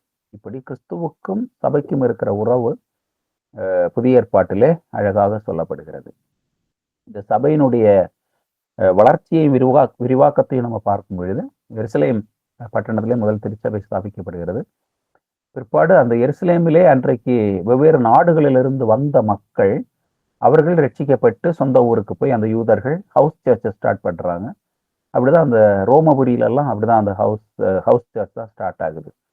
பெந்தெகோஸ்து நாளில் வந்த யூதர்கள் ரட்சிப்பை பெற்று சொந்த ஊருக்கு திரும்பி சென்ற போது அங்கே சபைகள் ஸ்தாபிக்கப்படுகிறது. பிறகு பேதுரு கொர்நேலியோனுடைய ஊர்ல போய் அங்கே அந்த சுவிசேஷத்தை அறிவித்து அந்த ரட்சிப்பு ஏற்படுகிறது. இப்படி எருசலேமிலிருந்து அந்தியோக்கியா பட்டணத்தில் ஒரு அழகான ஒரு ஆவிக்குரிய சபை ஸ்தாபிக்கப்படுகிறது. அந்த அந்தியோக்கியா சபையிலிருந்து தான் பவுல், பர்னபா போன்றவர்கள் அவர்கள் உபவாசத்தை ஜெபித்துக் கொண்டிருந்த போது மிஷனரி ஊழியம் என்கிற அந்த ஒரு தேவனுடைய திட்டம் அவர்களுக்கு வெளிப்படுத்தப்படுகிறது. அவர்கள் மேல் ஜெபம் பண்ணி கைகளை வைத்து மிஷனரி ஊழியத்திற்காக அவங்களை அனுப்பி வைக்கிறாங்க. பவுல் 3 மிஷனரி ஊழியம் செய்யும் பொழுது வெவ்வேறான சபைகள் ஸ்தாபிக்கப்படுகிறது. குறிப்பாக அந்த ரோம பேரரசுக்குள்ளாக வெவ்வேறு தேசங்களிலே, பட்டணங்களிலும் கிராமங்களிலும் பல சபைகள் ஸ்தாபிக்கப்படுகிறது. அவர்கள் ஆசியா கண்டத்திலும் ஐரோப்பா கண்டத்திலும், நம்ம இன்றைக்கு சொல்லுகிற அந்த இட்டலி, ரோமபுரியில, அங்கெல்லாம் அது ஆசியா கண்டத்திலையும் ஐரோப்பா கண்டத்திலையும் சபைகள் ஸ்தாபிக்கப்படுகிறது. அந்த சபைகள் அந்த இடத்தின் பேர்ல தான் அன்றைக்கு அறியப்படுது. டினாமினேஷன் எதுவுமே இல்லை, அந்த இடத்தின் பேர்ல. பிலிப்பியை, எஃபெசோஸ், கொரிந்த், ரோம், இந்த மாதிரி அந்த இடத்தின் பேர்ல தான் அந்த சபைகள் காணப்பட்டது. இன்றைக்கு இருக்கிற மாதிரி சபைகளில் அந்த காலத்தில் நீங்கள் பார்க்கும்போது செல்வ செழிப்புகளோ வசதி வாய்ப்புகளோ இல்லை. உபத்திரவங்கள், கஷ்டங்கள். அப்போ ஆண்டவர் அவர்களோடு கூட இருந்து, ஆவியானவர்களோடு கூட இருந்து அவர்களை தேற்றி தைரியப்படுத்தி ஆண்டவருக்கு சாட்சியாக அவர்கள் இருக்கும்படியாகவும், இந்த உலகத்திலே உபத்திரவங்கள் உண்டென்றாலும் நமக்கு ஒரு மறுமையின் ராஜ்யம் இருக்கிறது என்கின்ற அந்த வார்த்தைகளை அவர்களுக்கு போதித்து, விசுவாசத்திலே அவர்களை உறுதிப்படுத்தி, சபைகள் கிருபையிலே வளர்ந்து பெருகி ஆவியிலே அவர்கள் பலனடைந்து நற்சாட்சி பெற்றவர்களாக வாழ்ந்தார்கள். இதுதான் நம்ம அந்த சபை வளர்தலை பற்றி நம்ம புதிய ஏற்பாட்டிலே பார்க்கிறோம். பிற்பாடு அந்த சபைகளுக்கு தான் பவுல் நிருபங்கள் எழுதி அந்த நிருபங்களின் மூலமாக அந்த சுவிசேஷ சத்தியத்தை உபதேசங்களை விளக்குகிறார். இந்த சபையை பற்றி நம்ம புரிந்து கொள்கிறதான புதிய ஏற்பாட்டு உபதேசங்களாக இருக்கிறது. வெளிப்படுத்தின விசேஷத்தில் வரும்பொழுது அந்த சபை ஆண்டவர் எவ்வளவு நேசிக்கிறார், சபையை ஆண்டவர் எவ்வளவு கரெக்ட் பண்றாரு, அந்த சபையை எப்போதும் ஜெயித்த ஒரு நிலையில் இருக்க வேண்டும் என்று ஆண்டவர் விரும்புகிறார். ஜெயிக்கிற சபைக்கு ஆண்டவர் கொடுக்கிற ஆசீர்வாதங்கள் அங்கு சொல்லப்படுகிறது. ஸோ சபைக்கு ஆண்டவர் தான் பொறுப்பாக இருக்கிறார். அதை ஆண்டவர் அந்த சபையின் ஊழியக்காரர் மூலமாகத்தான் ஆண்டவர் அதை செய்கிறார். சபையின் தூதனுக்கு எழுது அப்படின்னு சொல்லப்படுது. அந்த சபையினுடைய பாஸ்டருக்கு, போதகருக்கு, மேய்ப்பருக்கு. அதை நம்ம புரிந்து கொள்ள வேண்டும். ஸோ இந்த சபை என்பது தேவனுடைய ஒரு அனாதி திட்டத்தினுடைய ஒரு வடிவம் தான் இந்த சபை. இந்த சபைக்குள் தேவனுடைய ராஜ்யம் செயல்படுகிறது. சபையாரிடத்திலே கர்த்தருடைய ஆளுகையும் அவர்களுடைய இருதயங்களிலே கர்த்தருடைய அரசாட்சியும் நடைபெறுகிறது. அந்த மக்கள் கூடி வருகிற அந்த இடத்திற்கு பேரு தான் எக்லேசியா. மற்றபடி ஒரு பில்டிங் இல்லை, not a building, but it's a people of God. அந்த சர்ச்சுக்கு ஆண்டவர் 2 சாக்ரமெண்ட்ஸ், 2 ஆவிக்குரிய கட்டளைகளை கொடுத்திருக்கிறார். அதுல ஒன்று பேப்டிசம், ஞானஸ்நானம் எடுத்தல், இன்னொன்று அபிஷேகம், கர்த்தருடைய பந்தி. இந்த 2ம் கொடுக்கப்பட்டிருக்கிறது. ஞானஸ்நானம் என்று இன்றைக்கு நம்ம பார்க்கும்போது வெவ்வேறான அதற்கும் சில விளக்கங்கள் இருக்கிறது. இன்றைக்கு அது பெரிய இஷ்யூ இல்லை. ஒரு 25-30 வருஷத்துக்கு முன்னாடி பார்க்கும்போது அது பெரிய ஒரு டிபேட்டட் இஷ்யூ ஆக இருந்தது. இன்றைக்கு ஏறத்தாழ எல்லா சபைகளுமே அந்த அடல்ட் பேப்டிசம், நாம விசுவாசம் உள்ளவர்களாகி ஞானஸ்நானம் எடுக்க வேண்டும் என்கிறதை புரிந்து கொள்கிறார்கள். ஆனால் அந்த ரிஃபார்மர்ஸ், மார்ட்டின் லூதர், கால்வின் அவங்கெல்லாம் சிறு பிள்ளைகளுக்கு அந்த ஞானஸ்நானம் கொடுக்குற அந்த வழக்கத்தை ஏன் ஏற்றுக்கொண்டார்கள் என்றால், பழைய ஏற்பாட்டிலே விருத்த சேதனம் ஒரு குழந்தை பிறந்து 8ஆம் நாளிலே செய்யப்படுகிறது. 8th டே விருத்த சேதனம் பண்ணப்படுகிறது. அந்த குழந்தைக்கு பழைய ஏற்பாட்டில் விருத்த சேதனம் பண்ணி ஒரு உடன்படிக்கை ஏற்படுத்தி கர்த்தருடைய பிள்ளைகளாக அவங்க மாறுகிறார்கள். குழந்தைகளுக்கு மேல ஆண்டவர் பழைய ஏற்பாட்டில் அந்த ஒரு கட்டளை வைத்திருந்தார். அதே போல புதிய ஏற்பாட்டில் ஒருவர் ஞானஸ்நானம் எடுப்பதற்கு முன்பு ஒரு குழந்தை மரித்து போனால் அந்த குழந்தை பரலோகத்திற்கு போகாது, அதுக்குள் ஜென்ம பாவத்தின் தண்டனையும் இருக்கும். ஆகவே அந்த பிள்ளை ரட்சிப்பை பெறாது, அது நரகத்துக்கு போகும் என்கிற அந்த ஒரு அச்சத்துல தான் குழந்தைகளுக்கு ஞானஸ்நானம் கொடுக்கின்ற அந்த ஒரு ஏற்பாடு செய்யப்படுகிறது. ஸோ ஒரு குழந்தை பருவத்துல அந்த பிள்ளை மரித்து போனால் ஞானஸ்நானம் எடுப்பதாக இருந்தால் அந்த குழந்தைக்கு ஒரு ரட்சிப்பு, பரலோகம் உண்டு என்று சொல்லி பிற்பாடு அந்த வெஸ்லி இவங்கெல்லாம் வரும்போது, அந்த குறிப்பாக அந்த பெண்டிகாஸ்டல் ரிவைவல் எல்லாம் வரும்பொழுது அதை வித்தியாசமாக புரிந்து கொள்ளுகிறார்கள். எப்படி புரிந்து கொள்ளுகிறார்கள் என்றால், ஒரு குழந்தை அது பெரியவனாகி நன்மை தீமை அறிகிறதுக்கு முன்னாடி மரித்தா எந்த பிள்ளையாக இருந்தாலும், எந்த குழந்தையாக இருந்தாலும் அந்த குழந்தைக்கு தண்டனை இல்லை. ஏனென்றால் கிறிஸ்து ஜென்மபாவத்திற்காக மரித்தார், அதனால அதுக்கு தண்டனை இல்லை. அந்த குழந்தை பரலோகத்துக்கு தான் போகும். அதுக்கப்புறம் ஒருவர் வளர்ந்த பிறகு அவங்க செய்கிற பாவம் தான் அவங்களை நரகத்திற்கோ பரலோகத்திற்கோ, பாவத்திலிருந்து மன்னிப்பு பெற்று அவங்க பரலோகத்துக்கு போவாங்க, இல்லை நரகத்துக்கு போவாங்க. ஆனால் குழந்தை பருவத்தில் ஏன்னா அந்த ஆண்டவர் அந்த குழந்தைகளை, இந்த குழந்தையை போல ஒருவன் மாறவில்லை என்றால் பரலோகத்துக்கு போக முடியாது அப்படின்னு ஆண்டவர் சொல்றாரு. ஒரு இன்னசென்ஸ், குழந்தை என்பது ஒரு இன்னசென்டாக இருக்கிறது. ஜென்ம பாவம் அதுக்குள்ள இருந்தாலும் தண்டனை இல்லை என்கிற அந்த ஒரு புரிதல் வருகிறது. அடல்ட் பேப்டிசம், இப்போ பரலோகத்துல ஆண்டவர் இந்த உலகத்திலே வந்தபோது இயேசு கிறிஸ்து 30 வயசுல தான் ஞானஸ்நானம் எடுக்கிறாரு. அப்போஸ்தலர்களும் அவங்க எல்லாரும் வளர்ந்து நல்ல பெரியவங்களான போது தான் தண்ணீர்ல இறங்கி மூழ்கி ஞானஸ்நானம் எடுக்கிறார்கள். இன்றைக்கு அது ஓரளவு எல்லா திருச்சபைகளுமே இந்த அடல்ட் பேப்டிசம் இன்றைக்கு அங்கீகரித்திருக்கிறார்கள். நீங்க தென்னிந்திய திருச்சபையில எல்லாம் பார்த்தீங்கன்னா கூட அங்கேயும் இன்றைக்கு அந்த அடல்ட் பேப்டிசம் விசுவாசம் உள்ளவர்களாகி ஞானஸ்நானம் கொடுக்குறாங்க. திருப்பிள்ளையில பொருத்தனை பண்ணி ஞானஸ்நானம் எடுக்கிற அந்த பழக்கமும் இருக்கிறது. பெந்தேகோஸ்து சபைகளிலே என்ன போதிக்கப்படுகிறது என்றால், ஒரு குழந்தை பிறந்து கொஞ்ச நாள் ஆன உடனே சர்ச்சில் பேரண்ட்ஸ் கொண்டு வந்து பிரதிஷ்டை பண்ணணும். இந்த பிரதிஷ்டை பண்ணும்போது அந்த குழந்தைக்கு ஆண்டவருடைய கிருபை ஆண்டவர் கொடுக்கிறார். ஒரு ஊழியக்காரர் குழந்தையை கையில் எடுத்து கர்த்தருடைய பரிசுத்த சமூகத்தில் நின்று ஜெபித்து அந்த பிள்ளையை அர்ப்பணிக்கும் பொழுது அந்த பிள்ளைக்கு மேலே ஆண்டவருடைய கிருபை இருக்கிறது. ஆண்டவர் அந்த பிள்ளையை பாதுகாக்கிறார். அதுக்கப்புறம் அது வளர்ந்து நன்மை தீமையெல்லாம் அறிஞ்சு ரட்சிப்புனா என்ன, ரட்சகர்னா என்ன, எல்லா சத்தியத்தையும் தெரிஞ்சு ஞானஸ்நானம் எடுக்கும்போது ரட்சிப்பு அந்த பிள்ளைக்கு வருகிறது என்ற அந்த புரிந்து கொள்ளுதல் வருகிறது. ஸோ அதுதான் அந்த வேதம் ஞானஸ்நானத்தை குறித்து சொல்லுகிறதான காரியம். நாம் எங்கும் போய் சுவிசேஷத்தை அறிவித்து நம்ம பிதா குமாரன் பரிசுத்தாவின் நாமத்தில் ஞானஸ்நானம் கொடுக்க வேண்டும் என்று ஆண்டவர் கட்டளை கொடுத்திருக்கிறார். அதை நம்ம நிறைவேற்ற வேண்டும். பிற்பாடு அந்த திருவிருந்து, அந்த திருவிருந்து என்று சொல்லும் பொழுது அதுலேயும் வெவ்வேறான கருத்துக்கள் இருக்கிறது. கத்தோலிக்கர்கள் அவங்க அந்த ரோமன் கத்தோலிக்கர் திருச்சபையில் அவங்க என்ன புரிந்து கொள்கிறார்கள் என்றால், ஜெபம் பண்ணும் பொழுது அந்த அப்பமும் திராட்சை ரசமும் இயேசு கிறிஸ்துவனுடைய மெய் சரீரமாகவும் மெய் ரத்தமாகவும் மாறும். டிரான்ஸ்சப்ஸ்டான்சியேஷன் அப்படின்னு சொல்லுவாங்க அவங்க. அந்த அது மாற்றம் ஏற்படும். ஆகவே ரொம்ப புனிதமாக அதை அவர்கள் கையாள வேண்டும் என்று நினைப்பார்கள். லிட்டரலாகவே அது இயேசுவின் சரீரம் ரத்தமாக மாறும் என்று சொன்னாங்க. ஆனால் மார்ட்டின் லூதர் அதை அங்கீகரிக்கல. லூதர் என்ன சொன்னார்னா கான்சப்ஸ்டான்சியேஷன் அப்படின்னா ஜெபம் ஏற்கடும் போது உயிர்த்தெழுந்த இயேசு கிறிஸ்துவனுடைய ஒரு விசேஷத்தை பிரசன்னம் அதிலே வரும். ஆனால் அந்த எலமெண்ட்ஸ் எல்லாம் மாறாது என்கிறதான அந்த ஒரு உபதேசத்தை அவர் சொன்னார். அதுக்கப்புறம் வெஸ்லி அவங்கெல்லாம் லூதருடைய கருத்தை ஏற்றுக்கொள்ளல. அவங்க என்ன சொன்னாங்கன்னா, நம்ம இயேசு கிறிஸ்துவனுடைய பாடுகளை நம்ம தியானிப்பதற்கு, நினைவு கூறுவதற்கு தான் கர்த்தருடைய பந்தி.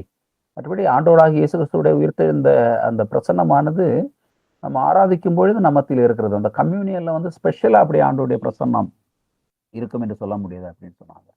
இன்றைக்கு பெண்டேகோஸ்ட்ல நாம் அதை எப்படி புரிந்து கொள்கிறோம் என்று சொன்னால், பெண்டேகோஸ்து திருச்சபை நாம் அதை பக்தியோடும் தகுதியோடும் ஜெபத்தோடும் ஆண்டவருடைய வசனத்தின்படி நம்ம செய்யும் பொழுது, அந்த 1 கொரிந்தியர் 11வது அதிகாரத்தில் வருது, 22 இருந்து ஆரம்பிக்குது, 23 இருந்து நான் உங்களுக்கு ஒப்புவித்ததை கர்த்தரிடத்தில் பெற்றுக்கொண்டேன் என்று அங்கே ஆரம்பிக்கிறது. அங்கே சொல்லப்படுகிற அந்த வசனத்தின்படி நம்ம அந்த பந்தியை அமரும் பொழுது அந்த தேவனுடைய சரீரத்தோடு இரத்தத்தோடும் ஆண்டவரோடும் நாம மெய்யாகவே ஆவியிலே ஒரு இணைப்பு, ஆண்டவரோடு ஒரு ஃபெலோஷிப் நமக்கு ஏற்படுகிறது.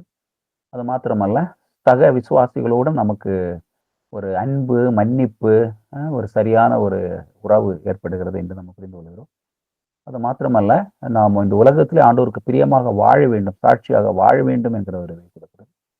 மொத்தத்துல இந்த கம்யூனியனால நமக்கு ஒரு ஸ்பிரிச்சுவல் பிளஸ்ஸிங், ஒரு ஆவிக்குரிய ஆசீர்வாதங்கள் நமக்கு வருகிறது என்பதை நாம புரிந்து கொள்கிறோம். மற்றபடி அது அந்த எலமெண்ட்ஸ் எல்லாம் மாறுற மாதிரியும் இயேசு கிறிஸ்துடைய ஒரு விசேஷ பிரசன்னம் இருக்கிறது என்றும் இன்றைக்கு பெந்தேகோஸ்து சபையில நம்ம அதை எம்பசைஸ் பண்றது இல்லை. ஆனா நீங்க அந்த 15ஆம் நூற்றாண்டு 16ஆம் நூற்றாண்டுல பாத்தீங்கன்னா அது ஒரு பெரிய டிபேட்டட் இஷ்யூவாகவே இருந்தது. கம்யூனியனையும் பேப்டிஸ்டையும் வச்சு. இன்றைக்கு அந்த வேத வசனங்களை திருச்சபைகள் புரிந்து கொள்வதனால அதை எல்லாருமே அது ஒரு இஷ்யூவாக, அது ஒரு பிரச்சனைக்குரிய உபதேசங்களாக இன்றைக்கு யாரும் அதை பார்ப்பதில்லை. எல்லாரும் அவர்கள் சார்ந்திருக்கிற அந்த சபையினுடைய உபதேசங்களை அவர்கள் பின்பற்றி வருகிறார்கள். ஸோ சபைக்கு ஆண்டவர் இந்த 2 சாக்ரமெண்ட்ஸை கொடுத்திருக்கிறார். கத்தோலிக்க திருச்சபையில் அவர்கள் 7 சாக்ரமெண்ட்ஸ் இருக்கிறதாக நம்புறாங்க. கத்தோலிக்க திருச்சபையில பேப்டிசம், லார்ட்ஸ் சப்பரோடு கூட சேர்த்து ஆர்டினேஷன், அதுக்கப்புறம் அனாயிண்டிங் பை த ஆயில், இந்த சிக் பீப்புள் அனாயின் பண்ணுவாங்க, அது பர்கேட்ரி, மேரேஜ், இதெல்லாமே அவங்க அந்த கூதாஸ்திகள் சாக்ரமெண்ட்ஸ் அப்படின்னு சொல்லுவாங்க. ஆனால் நம்ம ஆவிக்குரிய சபைகளிலே பேப்டிசமும் லார்ட்ஸ் சப்பரும் மட்டும்தான் நாம் ஆண்டவர் ஏற்படுத்தின அந்த ஆவிக்குரிய ஆராதனை என்று நம்ம பின்பற்றி வரோம். ஸோ இந்த சபை இந்த உலகத்தில் வைத்திருப்பதன் நோக்கம் என்னவென்றால், சபை ஒரு ஆண்டவர் கொடுத்திருக்கிற ஒரு மிஷன் இருக்கிறது. அந்த மிஷன் என்னவென்றால், சர்வ சிருஷ்டிக்கும் சுவிசேஷத்தை பிரசங்கித்து ஆத்துமாக்களை ரட்சிப்புக்குள்ள கொண்டு வர வேண்டும் என்பதுதான் சபைக்கு ஆண்டவர் வைத்திருக்கிற உத்தரவாதித்தம். ஆனால் சபைக்கு ஆண்டவர் கொடுத்திருக்கிற ஃபங்க்ஷன்ஸ் இருக்கிறது, சில ரெஸ்பான்சிபிலிட்டிஸ். அந்த ரெஸ்பான்சிபிலிட்டிஸ் சபையில ஆராதனைகள் நடத்துவது, புது விசுவாசிகளை கிறிஸ்துவுக்குள்ளாக வளரச் செய்வது, அதுக்கப்புறம் அவர்கள் இருக்கிற அந்த இடங்களிலே உப்பாக ஒளியாக இருந்து செயல்படுவது, அவர்களுடைய சோசியல் இன்வால்வ்மெண்ட் மூலமாக கிறிஸ்துவனுடைய அன்பை வெளிப்படுத்துவது. இந்த மாதிரி சபைக்கு ஆண்டவர் நிறைய ரெஸ்பான்சிபிலிட்டிஸ் கொடுத்திருக்கிறார். ஆனால் ஒரே ஒரு மிஷன் தான். இந்த மிஷன் என்னவென்றால், சுவிசேஷத்தை அறிவித்து ஆத்துமாக்களை ரட்சிப்புகளை நடத்தி சபைகள் பெருக செய்து சபைகள் ஸ்தாபிக்க செய்வது. ஸோ அந்த சுவிசேஷத்தை அறிவித்து ஆத்துமாக்களை மீட்பதுதான் சபைக்கு ஆண்டவர் கொடுத்திருக்கிற மிஷன். ஆனால் ஃபங்க்ஷன்ஸ் பார்த்தீங்கன்னா நிறைய ஃபங்க்ஷன்ஸ் இருக்கிறது. நம்ம சபைகள் சேரும் இல்லையா, அந்த ஆராதனை நடத்துவது, ஜெபம் நடத்துவது, ஆவிக்குரிய அந்த சபை விசுவாசிகளுடைய வீட்டிலே வருகிறதான அந்த நிகழ்ச்சிகளை செய்வது, அதுக்கப்புறம் புதிய விசுவாசிகளை அழைத்து வருவது, அந்த வந்த விசுவாசிகளுக்கு அவர்களை கிறிஸ்துவின் மெச்சூரிட்டிக்கு நேராக அவர்களை வளரச் செய்வது. இப்படி சபைக்கு ஆண்டவர் நிறைய ரெஸ்பான்சிபிலிட்டிஸ் கொடுத்திருக்கிறார். இந்த சபையை சேர்க்கும்படியாகத்தான் ஆண்டவர் வருகிறார். ஸோ ஆண்டவர் வரும்பொழுது பிசிக்கலாக நம்ம பார்க்குற எல்லா விசிபிள் சர்ச்சும் அப்படியே போகும்னு சொல்ல முடியாது. அந்த விசிபிள் சர்ச்சுக்குள்ளேயே ஒரு இன்விசிபிள் சர்ச் இருக்கிறது. அப்படின்னா சபையிலிருந்து மெய்யாகவே அந்த ரட்சிப்பின் அனுபவத்தை பெற்று பரிசுத்தமாக வாழ்கின்ற அந்த மக்கள் கூட்டம், அவர்களைத்தான் ஆண்டவர் என்ன பண்றாருன்னா அவருடைய ராஜ்யத்தில் அவரோடு கூட அவர் சேர்த்துக் கொள்ளுகிறார். அந்த வருகையின் பொழுது அந்த பரிசுத்தவான், அதான் மணவாட்டி என்று சொல்லுகிறார். அது எல்லா சபையிலிருந்து பிரித்தெடுக்க மக்களுடைய ஒரு மெய் விசுவாசிகளுடைய ஒரு கூட்டம். அது இன்னும் டினாமினேஷன் தான் அப்படியெல்லாம் பைபிள் சொல்லலை. அந்த சுவிசேஷத்தை மெய்யாகவே கேட்டு ரட்சிப்பை பெற்று அந்த ரட்சிப்பில் நிலைத்திருந்து கிறிஸ்துவுக்குள் மரிக்கிறவர்கள், உயிரோடு கூட இருக்கிறவர்கள், அவர்கள் அந்த invisible church, the spiritual body. அந்த இன்விசிபிள் சர்ச் தான் ஆண்டவர் அப்படி வருகின் போது எடுத்துக்கொள்ளப்படுவார். அந்த மக்கள் எடுத்துக்கொள்ளப்படுவார், அந்த விசுவாசிகள் எடுத்துக்கொள்ளப்படுவார். சபையை பற்றி நம்ம படிக்கிறதான உபதேசம். அதுக்கப்புறம் லாஸ்ட் உபதேசம், அதை கூட நான் சொல்லிட்டு விஷயத்துக்குள்ள வரேன். இந்த லாஸ்ட் உபதேசம் அப்படின்னு சொல்லும்போது எஸ்கட்டாலஜி. வருங்காலத்திலே நடக்கிறதான அந்த காரியங்கள், எதிர்காலத்திலே சம்பவிக்க போகிறதான அந்த நிகழ்ச்சிகள், அதான் எஸ்கட்டாலஜி. ESCHATOLOGY, எஸ்கட்டாலஜி தான் கடைசி உபதேசம், லாஸ்ட் எஸ்கட்டாலஜி. இனி நடக்க போறதான அந்த காரியங்கள். எஸ்கட்டாலஜிங்கிற அந்த வார்த்தை அது 2 கிரீக் வார்த்தையிலிருந்து வருகிறது. எஸ்கட்டான், ESCHATON, எஸ்கட்டான் அப்படின்னா last things plus logos. Eschaton plus logos. Eschatos அப்படின்னா study about the last things. Okay, eschatology அப்படின்னா எஸ்கட்டான் பிளஸ் லாகு. வாட் டஸ் இட் மீன் அப்படின்னா இனி சம்பவிக்க போகிற அந்த காரியங்களை குறித்து நம்ம படிக்கிறதான அந்த படிப்புக்கு தான் எஸ்கட்டாலஜின்னு பேர். So that is the last draft, கடைசி உபதேசம். நீங்கள் வேதத்தை படிக்கும்போது பழைய ஏற்பாட்டில் ஆரம்ப நாட்களில் நீங்கள் பார்த்தீங்கன்னு வச்சுக்கோங்களேன், இந்த முற்பிதாக்களுடைய காலத்திலெல்லாம் ஆபிரகாம், ஈசாக்கு, அதுக்கு முன்பாக உள்ளதான அந்த காலங்கள் எல்லாம் பார்க்கும் பொழுது மரித்த பிறகு ஒரு வாழ்க்கை உண்டு என்று அந்த மக்கள் நம்பல. ஆரம்பத்தில் பூமியில கடவுளுடைய ஆசீர்வாதத்தை பெற்று நீண்ட ஆயுளை பெற்று வாழ்கிற ஒரு வாழ்க்கை தான் கடவுளுடைய ஆசீர்வாதம். அப்படிதான் ஆரம்பத்துலலாம் நம்பினாங்க. அந்த நாட்களில் 900 வருஷம், 950 வருஷம், 930 வருஷம் அப்படியே மக்கள் வாழ்ந்தாங்க. ஸோ அதுதான் கடவுளுடைய ஒரு ஆசீர்வாதம் என்று தான் அந்த மக்கள் நம்பினாங்க. பிற்பாடு தான் கொஞ்சம் கொஞ்சமாகத்தான் மரணத்துக்கு பிறகும் ஒரு வாழ்க்கை இருக்கிறது. ஸோ அது வந்து நம்ம பார்க்கும் பொழுது குறிப்பாக அந்த தீர்க்க தரிசன புத்தகங்கள் எல்லாம் வரும்பொழுது தான் கர்த்தர் வந்து அந்த கர்த்தருடைய நாள், நியாய தீர்ப்பு, அதுக்கப்புறம் அந்த பரலோகம் என்கிற அந்த வெளிப்படுத்துதல் எல்லாம் படிப்படியாக தான் ஆண்டவர் கொடுக்குறாரு. குறிப்பாக அந்த லேட்டர் தீர்க்கதரிசிகளுடைய புத்தகத்தில் வரும்போது, தானியேலின் புத்தகத்தில் எல்லாம் வரும்பொழுது அதுக்கு ஒரு பூர்ணமான வடிவம் கொடுக்கப்படுகின்றது. அந்த யூதர்களிலே எல்லாரும் அந்த மரணத்துக்கு பிற்பாடு ஒரு வாழ்க்கை இருக்கிறது, ஒரு ஆத்மா இருக்கிறது அப்படி என்று எல்லாரும் நம்புறதில்லை. அந்த யூதர்களுடைய ஒரு கூட்டத்தில் வந்து பரிசேயர்கள் என்கிற கூட்டம் இருந்தது. அவங்க நம்புவாங்க மரணத்துக்கு பிற்பாடு ஒரு வாழ்க்கை இருக்கிறது, ஆத்மா இருக்கிறது, பரலோகம் இருக்கிறது, இதெல்லாம் அவங்க நம்பினாங்க. ஆனால் சதுசேயர்கள்னு ஒரு கூட்டம் இருந்தாங்க. அதுவும் யூத சமயத்தை விளக்குகின்ற ஒரு யூத குழு தான். அவங்க இந்த மரணத்துக்கு பிற்பாடு இருக்கிற அந்த வாழ்க்கையை பற்றி அவர்கள் நம்பலை. அவங்க வந்து இந்த உலக வாழ்க்கையோடு முடிந்து போகிறது, உலகத்திலே நம்ம ஆசீர்வாதமாக வாழ வேண்டும் என்ற ஒரு விளக்கத்தை தான் சதுசேயர்கள் கொடுத்தார்கள். அதுதான் அந்த பரிசேயர்களுக்கும் சதுசேயர்களுக்கும் இருக்கிற அந்த வித்தியாசமாக காணப்படுகிறது. அதுக்கு யூதர்கள் ஏறத்தாழ எல்லாரும் அந்த பரலோக வாழ்க்கை குறித்து அவர்கள் என்ன நம்பினாங்க அப்படின்னு சொன்னா, நம்ம அந்த பரலோக வாழ்க்கை என்பது இஸ்ரவேலர்களுக்கு மட்டும்தான் சொந்தமானது, தேர்ந்தெடுக்கப்பட்ட மக்களுக்கு. அவர்கள் விருத்த சேதனம் பண்ணினவர்களாய் உடன்படிக்கையில் நின்று நியாயப்பிரமாணத்தை கை கொள்ளணும். நியாயப்பிரமாணத்தை கை கொண்டாதான் பரலோகம். அதுக்கப்புறம் அந்த பலிகள் செலுத்தி, நியாயப்பிரமாணத்தில் வர்றதான் பலி, அந்த பலியை செலுத்தி அந்த பலி அவங்க பாவ மன்னிப்பை பெற்று நியாயப்பிரமாணத்தின்படி வாழும் பொழுது அவர்களுக்கு மோட்சம் கிடைக்கும், பரலோகம் கிடைக்கும் என்கிற அந்த ஒரு புரிதல் தான். So heaven through obeying the 10 commandments, obeying the laws, rules and regulations, அப்படிதான் அவங்க அதை புரிஞ்சுக்கிட்டாங்க.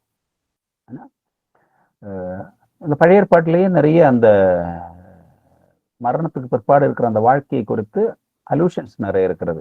சாம்ஸ்ல இருக்கிறது, ப்ரொஃபெட்டிக்கல் புக்ஸ்ல எல்லாம் இருக்கிறது. ஆனால் புதிய ஏற்பாட்டில் இருக்கிற மாதிரி ஒரு பூர்ணமான ஒரு உபதேசம் பழைய ஏற்பாட்டில் நமக்கு கொடுக்கப்படவில்லை.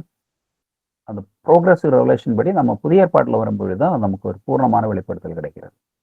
அந்த வெளிப்படுத்தல் என்ன? மத்திய 24 ஆண்டவராக இயேசு கிறிஸ்து, மத்திய 24, மார்க் 13 அதெல்லாம் அந்த ஃபியூச்சர்ல இனி நடக்க போகிறதான அந்த நிகழ்வுகளை பற்றி சொல்லப்பட்டிருக்கிறது.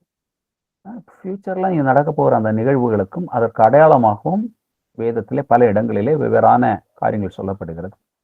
அப்படி ஃபியூச்சர்ல நடக்க போகிறதான முக்கியமான நிகழ்வுகளை நம்ம பட்டியலிட்டோம்னா, ஒன்று ஒவ்வொரு மனிதர்களுடைய மரணம். ஸோ நம்ம அந்த எதிர்காலத்தை குறித்து படிக்கும் பொழுது எதிர்காலத்தில் நமக்கு எல்லாருக்கும் ஒரு டெத், பிசிக்கல் டெத் எல்லாருக்குமே இருக்கிறது, ஆண்டவர் வரவில்லை என்று சொன்னார். So that is going to happen in the future for every one. ஒரு தடவை மரணமும் பின்பு நியாயத்திற்கு மனுஷனுக்கு வைக்கப்பட்டிருக்கிறது என்று வசனம் சொல்கிறது. அது கிறிஸ்துவுக்குள்ள மரிக்கலாம், கிறிஸ்துவ இல்லாமலும் மரிக்கலாம். நாம் எல்லாரும் கிறிஸ்துவுக்குள் மரிக்கிறவர்களாக இருக்கிறதுனா நம்ம பாக்கியவான்கள். ஏனென்றால் நமக்கு வந்து அந்த 2வது மரணத்துல நமக்கு பங்கு இல்லை என்று வேதம் நமக்கு அஷ்யூர் பண்ணுகிறது. ஸோ இந்த மரணம் வந்து ஃபியூச்சர்ல நடக்கும். இப்போ அந்த வாலிப பிள்ளைங்களுக்கெல்லாம் நம்ம சொல்லும் பொழுது அவங்களுக்கு அது ஒரு சீரியஸா அவங்க எடுக்க மாட்டாங்க. அவங்க என்ன நினைப்பாங்கன்னா, life will go on like this அப்படின்னு நினைப்பாங்க. ஆனால் இந்த லைஃப் வந்து ரொம்ப ஃபாஸ்ட்டாக ரன் ஆகும். இப்போ யூத்தாக இருக்கிறவங்க கொஞ்சம் கொஞ்சமாக அடல்ட் ஆவாங்க, அதுக்கப்புறம் ஓல்ட் ஆவாங்க, அதுக்கப்புறம் கிராண்ட் பேரண்ட்ஸ் ஆவாங்க. So one day they will pass away. So that's a natural thing. ஆனால் அதுக்கு முன்னாடியே இள வயதில், குழந்தை பருவத்திலெல்லாம் கூட இந்த உலகத்திலிருந்து அநேகர் கடந்து போகிறார்கள். ஸோ எதிர்காலத்தில் எல்லாருக்கும் வைக்கப்பட்டிருக்கிற தவிர்க்க முடியாத ஒன்று பிசிக்கல் டெத். அதுக்கப்புறம் வேதம் சொல்லுகின்ற ஃபியூச்சரில் நடக்கிற அடுத்த மிக முக்கியமான ஒரு ஈவெண்ட் என்பது coming of our Lord Jesus Christ, நம்முடைய ஆண்டவராக இயேசு கிறிஸ்துடைய வருகை. ஓகே, அந்த வருகையை பற்றி ஆண்டவரே நிறைய அடையாளங்கள் சொல்லுகிறார். இந்த கடைசி காலத்துல என்னெல்லாம் நடக்கும். அதுல மிக முக்கியமாக சொல்லுகிற ஒரு காரியம் என்னென்றால், மத்திய 24:14 இந்த ராஜ்யத்தின் சுவிசேஷம் எங்கும் பிரசங்கிக்கப்படும், அப்பொழுது முடிவு வரும். எப்போ அந்த முடிவு வரும் அப்படி சொன்னா, சுவிசேஷம், ராஜ்யத்தின் சுவிசேஷம், தேவனுடைய ராஜ்யத்தை குறித்த அந்த சுவிசேஷமானது கிறிஸ்து மூலமாக தேவன் மீட்டெடுத்த தேவனுடைய ராஜ்யம் எங்கும் பிரசங்கிக்கப்படும். அந்த சுவிசேஷம் எங்கும் அறிவிக்கப்படும் போது கர்த்தருடைய வருகை வரும். இப்போ அதுக்கு அடையாளங்கள் என்ன?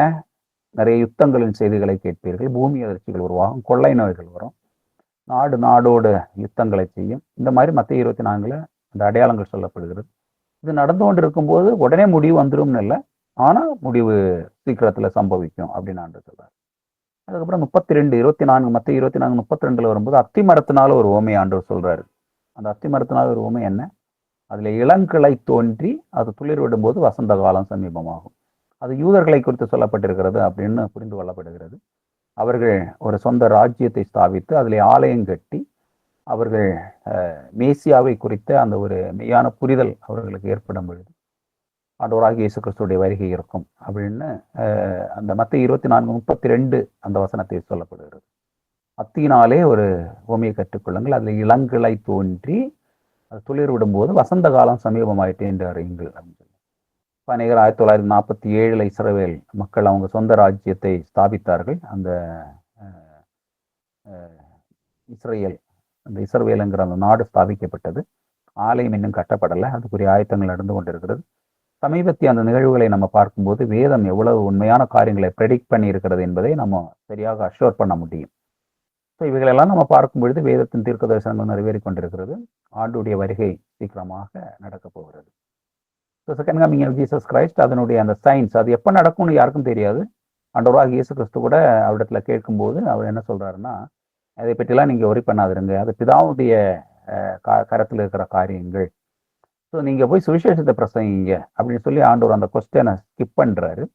ஸோ அந்த நேரம் காலம் அதெல்லாம் எப்போ நடக்கும் அப்படின்னு சொல்லி யாராவது பிரசங்கம் பண்றாங்கன்னா தயவுசெய்து அதை நம்பி அதை ஃபாலோ பண்ணாதிருங்க. அந்த டேட்டு இயர் அதெல்லாம் சொல்லப்படலை. அப்படி சொன்னது ப்ரெடிக்ட் பண்ணது எல்லாமே ஃபெயில் தான் இருக்கு ஹிஸ்டரியில் நீங்கள் பார்க்கும்பொழுது. ஸோ நம்ம எல்லா நேரத்திலையும் ஆயத்தமாக இருக்க வேண்டும் என்றுதான் வேதம் நமக்கு சொல்கிறது. வசனம் எப்போதும் நமக்கு சொல்றதுன்னா இது சீக்கிரமாக நான் வருகிறேன். அது எப்போன்னு நமக்கு தெரியாது, ஆண்டவர் சீக்கிரமாக வருவார். ஆனால் அவர் தாமதிக்கிறார் என்று சிலர் சொல்வது போல அவர் தாமதிக்கிறதாக இராமல் எல்லாரும் மனம் திரும்பி ரட்சிப்பை பெற்றுக்கொள்ள வேண்டும் என்கிற ஒரு பொறுமையோடு கூட இருக்கிறார். ஸோ கிறிஸ்து நிகழ்வினுடைய கடைசி நிகழ்வு தான் அவருடைய பிறப்பு ஃபர்ஸ்ட், அவருடைய டெத் செகண்ட், அவருடைய resurrection third, Ascension fourth, okay, advent, அவருடைய வருகை கடைசி. ஸோ 4 நிகழ்வுகள் வேதம் சொன்னபடியே நடந்திருக்கிறது. 5வது நிகழ்வும் சீக்கிரமாக நடக்க போகிறது. அதற்காக நம்ம ஆயத்தமாக வேண்டும். அவர் வரும்பொழுது அந்த ஓமைகள் எல்லாம் அப்போதான் நிறைவேறுகிறது. 10 கன்னிகைகள் இருப்பாங்க, 5 பேர் கைவிடப்படுவாங்க, 5 பேர் எடுத்துக்கொள்ளப்படுவார்கள். 2 பேர் திரிகையில மாவு பண்ணிக்கிட்டு இருப்பாங்க, ஒருத்தங்க கைவிடப்படுவாங்க, ஒருத்தர் எடுத்துக்கொள்ளப்படுவாங்க. 2 பேர் படுக்கையில படுத்துட்டு இருப்பாங்க, ஒருத்தர் எடுத்துக்கொள்ளப்படுவார்கள், ஒருத்தர் கைவிடப்படுவாங்க. ஸோ இவைகள் எல்லாமே அந்த ஆண்டுடைய வருகையின் பொழுது அநேகர் கைவிடப்பட்ட நிலைமையிலும் அநேகர் சேர்த்து கொள்ளப்படுகிற நிலைமையிலும் இருப்பார்கள். ஆகவே நம்ம ஆயத்தமுள்ளவர்களாக இருக்க வேண்டும் என்று ஆண்டவர் சொல்லுகிறார். அந்த நேரம் எப்போ வரும்னு சொல்ல முடியாது. ஒரு ஓமையான ஒரு திருடன் வருவது போல ஆண்டவர் வருவார் அப்படின்னா, ஒரு திருடன் எப்போ வருவார்னு சொல்ல முடியாது. எல்லாரும் அயர்ந்து தூங்கும் பொழுது அந்த திருடன் வந்து அவர் எடுக்க வேண்டியதை எடுத்துட்டு போறான். அந்த ஒரு ஈவென்ட்ற ஒரு அன்சர்டன் டைம் நமக்கு வந்து ஸ்பெசிஃபிக்கா தெரியாது அப்படின்னு எல்லாரும் விழித்திருப்பார்கள். எப்போ வருவார் அந்த டைம் சீசன் நமக்கு தெரியாது. நம்ம எப்போதும் விழித்திருக்க வேண்டும் என்று ஆண்டுடைய வருகையை பற்றி சொல்லப்பட்டிருக்கிறது. ஸோ அவர் வரும்போது என்ன நடக்கும்? 1 தெசலோனிக்கேயர் 4:16 கர்த்தர் தாமே ஆரவாரத்தோடு அவர் எப்படி வருவார், என்ன நடக்கும் என்று சொல்லப்படுகிறது. பிரதான தூதனுடைய எக்காலத்தோடும் அவர் வானத்திலிருந்து இறங்கி வருவார். அப்போது கிறிஸ்துவுக்குள் மரித்தவர்கள் முதலாவது எழுந்திருப்பார்கள். பின்பு உயிரோடு இருக்க நாமும் அவரோடு கூட எடுத்துக்கொள்ளப்பட்டு மேகங்களோடு அவரோடு கூட நாம காணப்படுவோம். இது வந்து ஆண்டுடைய வருகையை பற்றி சொல்லப்படுகிறதான அந்த காரியம். அவர் இந்த உலகத்துல வந்து 2வது வருகை, அந்த வருகையின் பொழுது அவரோடு கூட அந்த சபை என்கிற மனவாட்டி கிறிஸ்துவுக்குள் மரித்தவர்கள் பழைய ஏற்பாடு பரிசுத்தவான்களை போய் செய்ய மாட்டாங்க. கிறிஸ்துவுக்குள் மரித்தவர்கள் அவர் விழித்திருந்து ஆண்டவராக இயேசு கிறிஸ்துவோடு கூட இருப்பார்கள். 7 வருஷ காலம் பிதாவாகி தேவன் சபைக்கும் குமாரனுக்கும் ஏற்படுத்தப்பட்ட அந்த மத்திய வானத்துல ஒரு இடத்துல, ஓகே, ஸோ சம்வேர் இந்த மிட் ஏர் ஆண்டவர் வந்து என்ன பண்ணுவார்னா 7 இயர்ஸ் அந்த இடத்துல 7 இயர்ஸ் ஆண்டவர் ஸ்பெண்ட் பண்றாரு பூமியில. அப்பதான் வந்து என்ன நடக்குதுன்னா அந்த உபத்திரவ காலம் ஆரம்பமாகிறது. உபத்திரவ காலம் ஆரம்பமாகும் பொழுது முதல் 3.5 வருட காலம் வந்து ரொம்ப ட்ரிபுலேஷன் இருக்காது, சின்ன சின்ன ட்ரிபுலேஷன்ஸ் இருக்கும். அதுக்கப்புறம் அடுத்த 3.5 வருஷ காலம் நீங்க பார்க்கும்போது பயங்கரமான உபத்திரவங்கள், அந்தி கிறிஸ்துவனுடைய ஆளுகை வருகிறது. அடுத்த ஒரு மேஜர் ஈவென்ட் தான் அந்த அந்தி கிறிஸ்துவனுடைய ஆளுகை, எதிர் கிறிஸ்துவனுடைய அந்த ஆளுகை. 666 அந்த முத்திரை கொண்டு வரப்படுகிறது. அந்த நாட்களில் தான் பயங்கரமான உபத்திரவங்கள், 7 முத்திரைகள் உடைக்கப்படுகிறது, 7 கோப கலசங்கள் ஊட்டப்படுகிறது, 7 எக்காலங்கள் ஊதப்படுகிறது. அந்த 7 முத்திரையின் பொழுதும் 7 எக்காலத்தின் பொழுதும் 7 கோபகலசத்தின் பொழுதும் இயற்கையிலேயும் மனுக்குலத்திற்கும் மக்களுக்கும் அநேக கேடுபாடுகள் உருவாகிறது. அதெல்லாம் ஒவ்வொன்றாக விளக்கப்பட்டிருக்கிறது. பிற்பாடு அந்த 7 வருஷம் அந்த 7 வருஷம் அப்படியே நிறைவடைய போகும் பொழுது ஒரு யுத்தம் நடக்கிறது, கோகு மாகோகு யுத்தம். அதுக்கு முன்பதாக இன்னும் 1-2 நிகழ்வுகள். அந்த 666 அதை தரித்து கொள்ளுகிறவர்கள் அவர்கள் எந்த காரணத்தினாலும் அவர்கள் தேவனுடைய ராஜ்யத்திலே சுதந்திரிக்க முடியாது. அதை தரித்து கொள்ளாதவர்கள் அவங்க என்ன செய்யப்படுவார்கள் என்று சொன்னால், இந்த அந்தி கிறிஸ்துவினாலே அவனுடைய பட்டய கற்கனாலே இரத்த சாட்சிகளாக மரிப்பார்கள். அவர்களுக்கு அந்த 2ஆம் உயிர்த்தெழுதலில் அவர்கள் பங்குள்ளவர்களாக மாறுவார்கள். முத்திரையை தரிக்காமல் இரத்த சாட்சியாக மாறுவார்கள். அதுக்கு பிற்பாடு தேவன் அனுப்புகிற 2 சாட்சிகள் இந்த உலகத்தில் வருவாங்க. 2 சாட்சிகள், அது எலியாவும் மோசையும் என்று சொல்லப்படுகிறது, ஆனோக்கும் எலியாவும் என்று சொல்லப்படுகிறது. அதிகமான கர்த்தருடைய தாசர்கள் எலியாவும் மோசையும் என்று நம்புகிறார்கள். ஏனே அங்கு சொல்லப்பட்டிருக்கிற அந்த ஊழியத்தை பூமியிலே இருந்தபோது நிறைவேற்றியவர்கள் மோசையும் எலியாவும் என்பதனால் மோசையும் எலியாவும் சொல்றாங்க. சிலர் ஆனோக்கு வந்து மரணத்தை காணாமல் எடுத்துக்கொள்ளப்பட்டதுனால ஆனோக்கு திருப்பி வருவார். இப்படி 2 இருக்கிறது.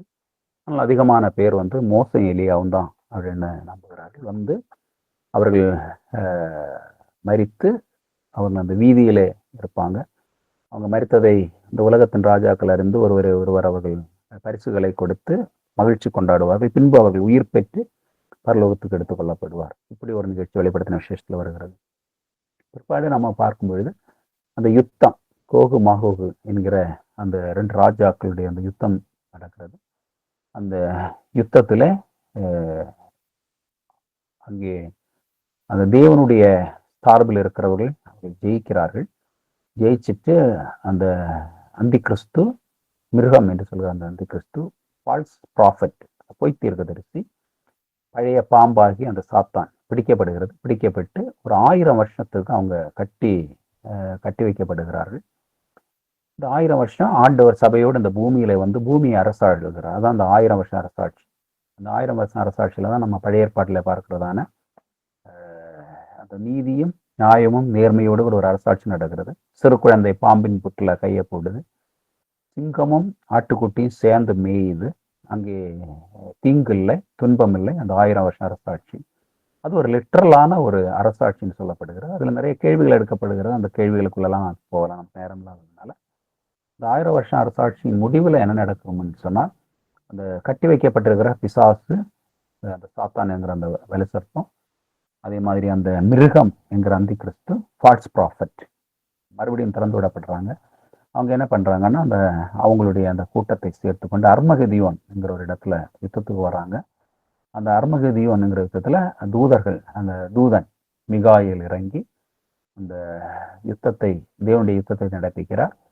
மறுபடியும் அந்த சாத்தான் தோற்கடிக்கப்படுகிறான். தோற்கடிக்கப்பட்டு அவங்கள ஃபைனலாக அந்த சாத்தானுக்கு ஃபைனல் ஜட்ஜ்மெண்ட் கொடுக்கப்பட்டு அக்னியும் கந்தகம் எரிகிறதான அந்த நரகத்தில் சாத்தானுக்கும் அவனுடைய தூதர்களுக்கு என்று ஆயத்தப்படுத்தப்பட்டிருக்கிற அக்னியும் கந்தகம் எரிகிற இடத்துல அங்கே தள்ளப்படுகிறது. அதுக்கப்புறம் ஒயிட் த்ரோன் ஜட்ஜ்மெண்ட், ஆண்டவருடைய வெள்ளை சிங்காசனம் அது உருவாகுது. அந்த வெள்ளை சிங்காசனம் அப்படி சொல்லும்போது பிதாவாகிய தேவனும் கர்த்தராகிய இயேசு கிறிஸ்துவும் ஆவியானவரும், ஆண்டவராகிய இயேசு கிறிஸ்து தான் நியாயபதியாக வீட்டிலிருந்து புஸ்தகங்கள் திறக்கப்படுகிறது. ஜீவ புஸ்தகம், ஞாப புஸ்தகம், வேத புஸ்தகம், ஜீவ புஸ்தகம். அதுல பேர் எழுதப்படாதவர்கள் எல்லாரும் அந்த அக்னி கந்தம் எய்கிற நரகத்தில் தள்ளப்பட வேண்டும் என்று வசனம் சொல்கிறது. ஜீவ புத்தகத்துல ஜீவ புத்தகம் திறக்கப்படுகிறது. ஞாபக புத்தகம் ஒருவருடைய அந்த கிரியைகளை வெளிப்படுத்துகிற ஞாபக புத்தகம் திறக்கப்படுகிறது. அதுக்கப்புறம் பைபிள் வேத புத்தகம் அவனுடைய வார்த்தை.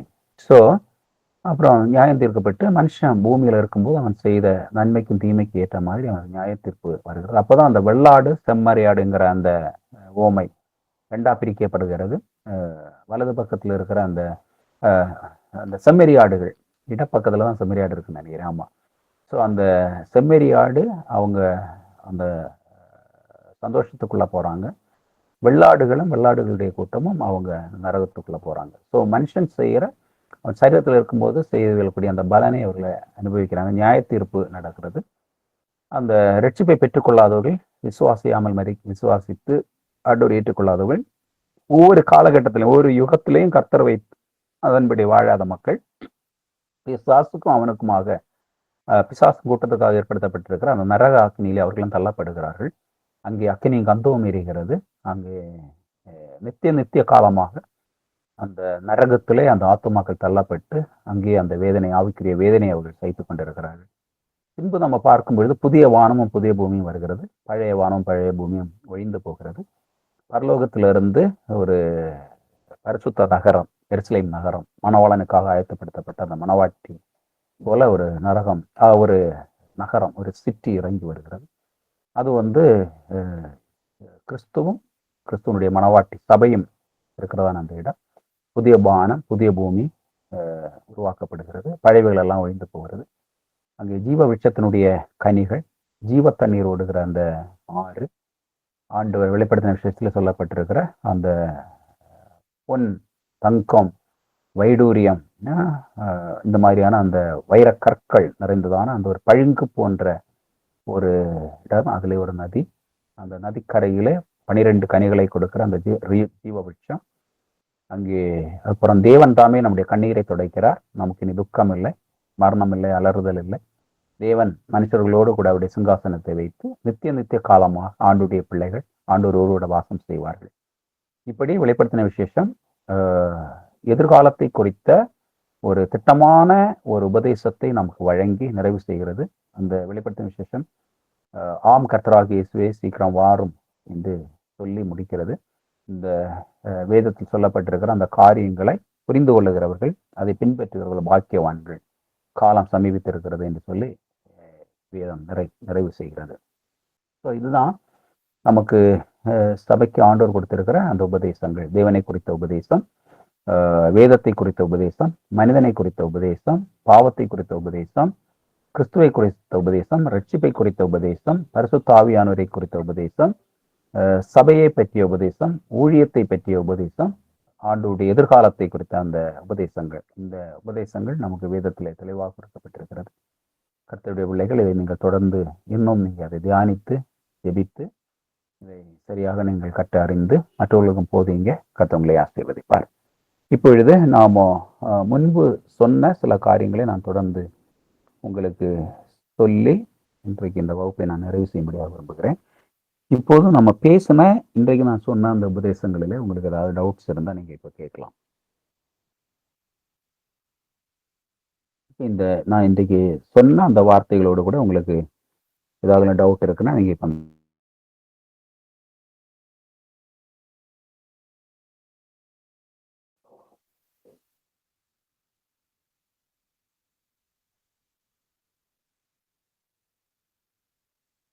அன்மியூட் பண்ணிட்டு பேசுங்க.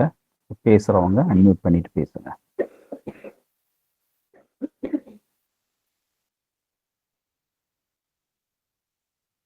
உங்களுக்கு ஏதாவது கேள்வி இருந்தா நீங்க அன்மியூட் பண்ணிட்டு, இன்றைக்கு நாம போதித்த அந்த உபதேசங்கள் இருக்குது இல்லையா, பரிசுத்த ஆவியானவரை பற்றிய உபதேசம், திருச்சபையை பற்றிய உபதேசம், அதே மாதிரி பேப்டிசம், ஞானஸ்நானம், திருவிருந்து, வருகையை பற்றிய அந்த ஒரு குறுகின போதனை, இவைகள் ரொம்ப விளக்கமாக போதிப்பிக்கப்பட வேண்டும்.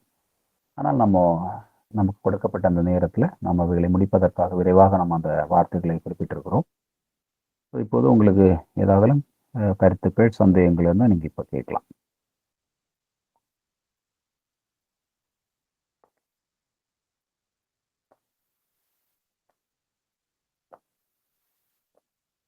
உங்களுடைய மௌனம் சம்மதம் என்று விசுவாசிக்கிறேன். உங்களுக்கு சந்தேகங்கள், கேள்விகள் எதுவும் இல்லைன்னு நினைக்கிறேன். நான் சொன்ன அந்த வார்த்தைகள் எல்லாம் நீங்கள் ஓரளவுக்கு வழங்கிட்டீங்கன்னு நினைக்கிறேன். இந்த நோட்ஸ் உங்களுக்கு அனுப்பப்பட்டிருக்கிறது. இன்னும் கொஞ்சம் நோட்ஸ் இருக்கிறது. நான் நடுவில் உங்களுக்கு அதை அனுப்பி விடுறேன். அனுப்பிவிட்ட நோட்ஸை தயவுசெய்து நீங்கள் வாசிங்க. வகுப்பிலே நம்ம பேசின காரியங்களை நீங்கள் நோட் பண்ணி வச்சுருப்பீங்க. அதை நீங்கள் பாருங்கள். இப்போ எக்ஸாமோடு சில வார்த்தைகளை, எக்ஸாமோடு தொடர்புபடுத்தி சில காரியங்களை சொல்ல விரும்புகிறேன். நம்ம இந்த இறையியல் உபதேசங்கள் படிக்கும் பொழுது இந்த கேள்வி எப்பவுமே கேட்கப்படும். இறையியல் என்றால் என்ன? What is theology? இறையியல் என்றால் என்ன? அந்த இறையியல் படிப்பதற்குரிய நோக்கங்கள் என்ன? இறையியல் எதற்காக படிக்கணும்? அந்த நோக்கங்கள் என்ன? இறையியல் உருவாகுவதற்கான காரணிகள், ஃபார்மேட்டிவ் ஃபேக்டர்ஸ், ஒரு 5-6 பாயிண்ட் அதில் இருக்கும். அப்புறம் அந்த இறையியல் உபதேசங்கள் அவை, இதெல்லாம் சேர்த்து ஒரு டீட்டெயில் ஆன்சர். மறுபடியும் சொல்லுகிறேன், வாட் இஸ் தியாலஜி? இறையியல் என்றால் என்ன? இறையியல் என்றால் என்ன? ரெண்டாவதாக அதோடு சேர்த்து தான் இறையியல் ஏன் படிக்க வேண்டும்? இறையியல் எதற்காக படிக்க வேண்டும்? 3, இறையியல் உருவாவதற்குரிய அந்த சோர்சஸ், காரணிகள், ஃபார்மேட்டிவ் ஃபேக்டர்ஸ் அப்படின்னு ஒரு டாபிக்ல நம்ம டிஸ்கஸ் பண்ணோம். ஸோ இறையியல் உருவாக்கத்திற்குரிய அந்த காரணிகள், revelation, scripture, experience, faith, reason, culture, அப்படி நிறைய பாயிண்ட்ஸ் வரும். அதுக்கப்புறம் இந்த இறையியலில் வருகிற 10 உபதேசங்கள் அவை. ஓகே, இவ்வளோ சேர்த்து ஒரு கேள்வி. ஓகேங்களா? ஓகே, ரெண்டாவது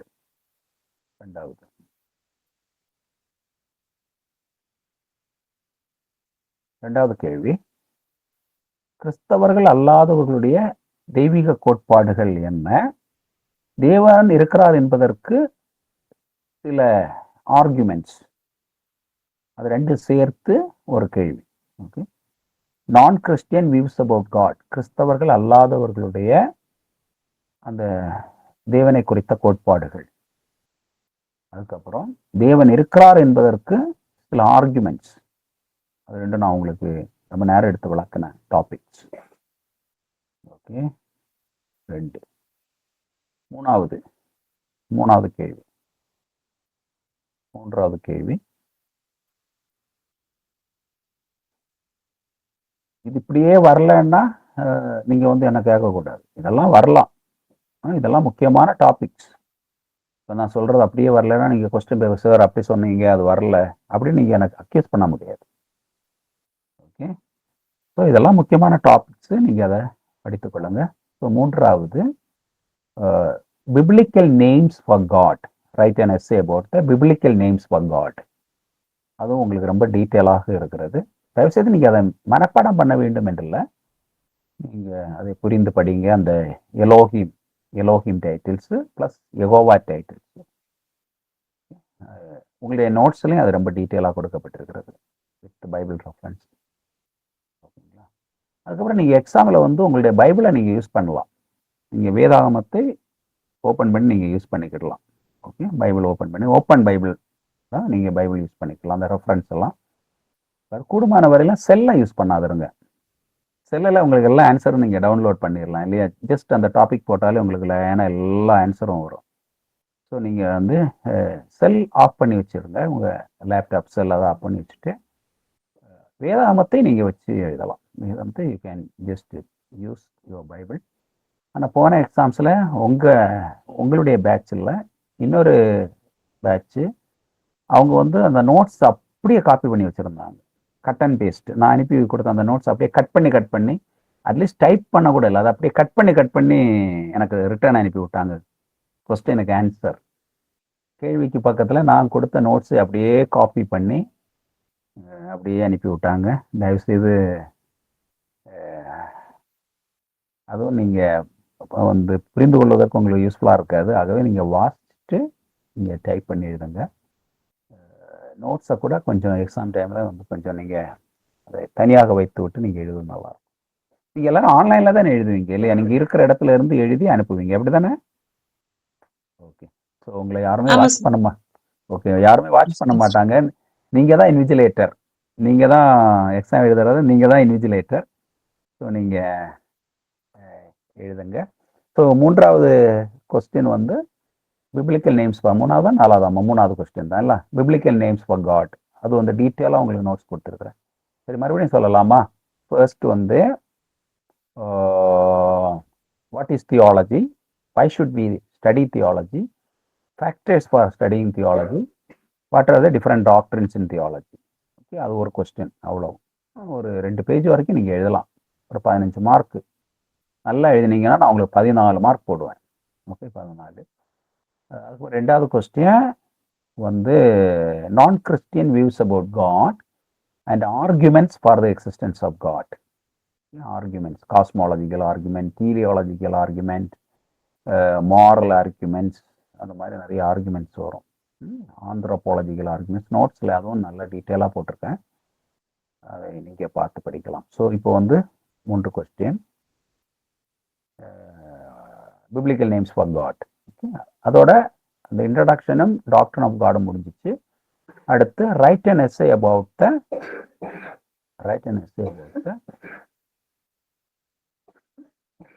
கிறிஸ்டியன் அண்டர்ஸ்டாண்டிங் ஆஃப் ஸ்கிரிப்சரை பற்றிய நம்முடைய புரிதல். Christian understanding of the scripture, bibliology. Okay, அந்த நூல்கள் எப்படி கடவுளுடைய வார்த்தையின் நம்பப்படுகிறது, அது எப்படி உருவாக்கப்பட்டது, அது பைபிளை பற்றிய ஒரு விளக்கம், ஒரு குறிப்பு விளக்கம். The Christian understanding about the scripture. What is the Christian understanding about the scripture? அப்படின்னா தமிழில் கிறிஸ்தவம் தேவனுடைய வார்த்தையை எப்படி புரிந்து கொள்கிறது, தேவனுடைய வார்த்தையை எப்படி புரிந்து கொள்கிறது. அடுத்த கேள்வி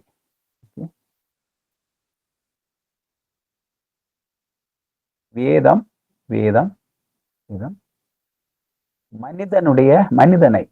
மனிதனை எவ்வாறு புரிந்து கொண்டு விளக்குகிறது?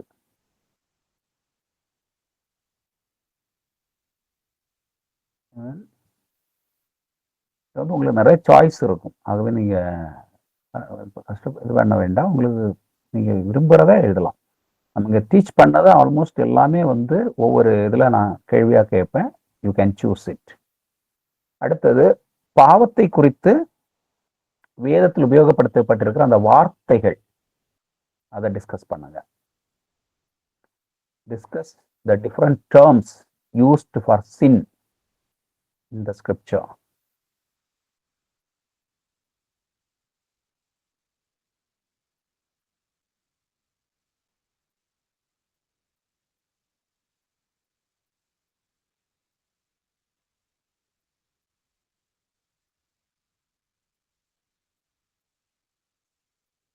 அடுத்து லாஸ்ட் ஒரு கேள்வி, அப்புறம் அந்த சின்ன சின்ன 2 மார்க் 3 மார்க் அந்த மாதிரி 2-3 கேள்வி இருக்கும். அது வந்து நீங்கள் சிம்பிளாக எழுத தவிர லாஸ்ட்ல ஒரு கேள்வி, கிறிஸ்துவை அறியாத உங்கள் நண்பருக்கு கிறிஸ்துவை நீங்க எப்படி அவர்களுக்கு விளக்கி சொல்லுவீர்கள்?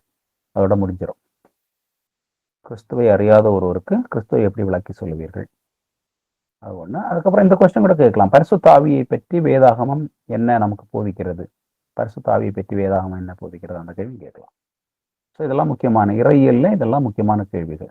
மறுபடியும் சொல்லுகிறேன், ஃபர்ஸ்ட்ல வந்து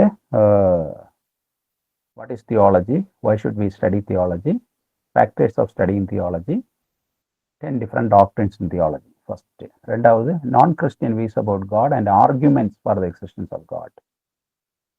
மூன்றாவது biblical names for God, right and about the biblical names for God. நாலாவது Christian understanding of the scripture. ஐந்தாவது டாக்டர் ஆஃப் மேன், மனிதனை பற்றி வேதாகமம் என்ன விளக்குகிறது? மனிதனை பற்றி வேதாகமம் என்ன விளக்குகிறது? அடுத்து ஆறாவது பாவத்தை குறித்து வேதாகமம் உபயோகப்படுத்துகிற அந்த வார்த்தைகளின் விளக்கம், அந்த சொற்களுடைய விளக்கம். வந்து ஒரு 2 நாள் கிளாஸ்ல உங்களுக்கு நான் வந்து ரொம்ப டீட்டெயிலாக டீச் பண்ணியிருக்கேன்.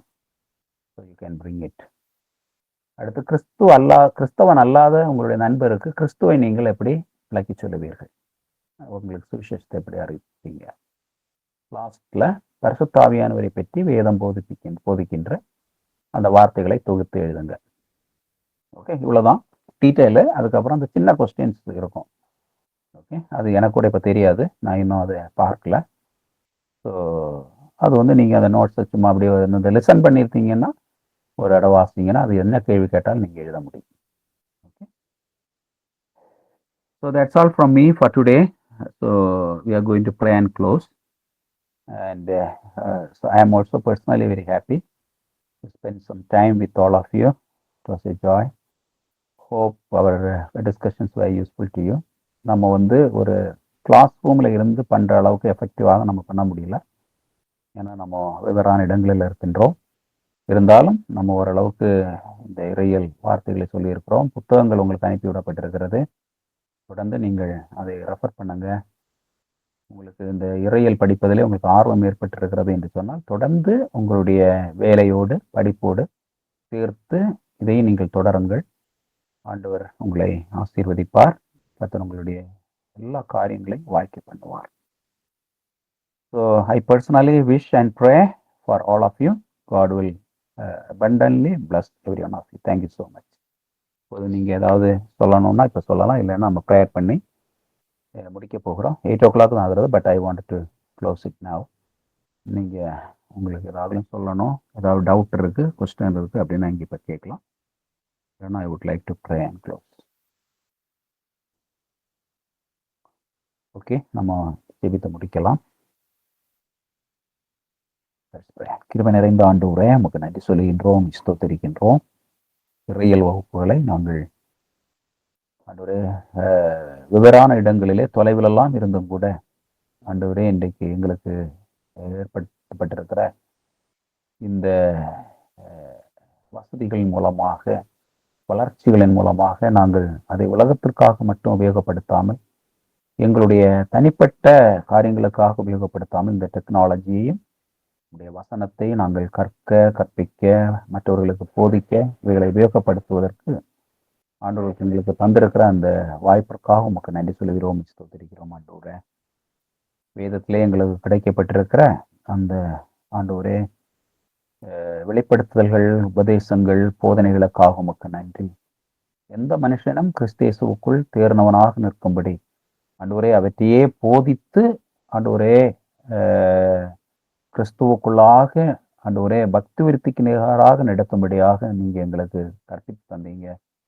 வசனங்களே நாங்கள் ஆண்டவரே உண்மை உள்ளவர்களிடத்திலே நாங்கள் தொடர்ந்து ஒப்புவிக்க இந்த வகுப்பிலே கலந்து கொண்ட யாவருக்கும் கர்த்தர் உதவி செய்தரலாம். இந்த பிள்ளைகளை கர்த்தர் பேர் பேராக ஆசீர்வதித்தரலாம். ஆண்டவரே, அவருடைய பர்சனல் லைஃப், குடும்ப சூழல், ப்ரொஃபஷன், மினிஸ்ட்ரி, ஃபேமிலி நம்ம ஆசீர்வதிக்கப்படட்டும். ஆண்டவரே, அவங்க தனிப்பட்ட முறையிலே நம்முடைய சமூகத்திலே ஜெபித்து கொண்டிருக்கிற ஒவ்வொரு ஜெப விண்ணப்பங்களுக்கும் கர்த்தர் பதிலை தருவீராக. எல்லா தெய்வீக ஆசீர்வாதங்களும் நன்மைகளும் உண்டாகட்டும். இந்த ஃபிஷர்ஸ் அண்ட் ஹண்டர்ஸ் செமினாரிக்காக, இந்த பைபிள் காலேஜுக்காக நாங்கள் ஜெபிக்கின்றோம். இதை பொறுப்படுத்த செய்கிற சகோதரருக்காக உமக்கு நன்றி. அவருடைய அந்த முயற்சிகள் எல்லாம் கர்த்தர் இன்னும் ஆண்டவரே அவருக்கு வளர்த்தி கொடுத்து நம்முடைய மகனை கர்த்தர் ஆசீர்வதித்தரலாம். அவருடைய ஊழியங்களுக்கு தர ஆசீர்வதியும். ஆண்டவரே, எல்லாவற்றுக்காகவும் நாங்கள் நம்மை ஸ்தோத்திரிக்கிறோம். அப்படி நாம் மகிமைப்படட்டும். இந்த பரீட்சை கூட நம்முடைய பிள்ளைகள் ஆண்டவரை சிறப்பாக எழுத ஆண்டு உதவி செய்தரலாம். எல்லா துதியும் கனம் மகிமையும் நாங்கள் நமக்கு ஒருக்கை செலுத்துகிறோம். அப்படி நாம மகிமைப்படட்டும். எங்கள் ஆண்டவராக இயேசு கிறிஸ்துவின் நாமத்தில் ஜெபம் கீழும் அன்புள்ள பரமபிதா. என் ஆத்துமாவே கர்த்தரை ஸ்தோத்திரி, என் முழுவலமே பரிசுத்த நாமத்தை ஸ்தோத்திரி. என் ஆத்துமாவே கர்த்தரை ஸ்தோத்திரி, கர்த்தர் செய்த சகல உபகாரங்களையும் மறவாது. நம்முடைய கர்த்தராகிய இயேசு கிறிஸ்துவின் கிருபை, தேவ அன்பு, பரிசுத்தாவியினுடைய ஐக்கியம் நம் அனைவரோடும், நம்முடைய குடும்பங்களோடும், தேவ பிள்ளைகள் யாவரோடும் இன்றும் என்றும் சதா காலமும் தங்கி நிலைத்திருப்பதாக. ஆமென். Okay, God bless you. Thank you. God bless you. Thank you, Pastor. Thank you. Thank you, Pastor. Okay, thank you. Bye.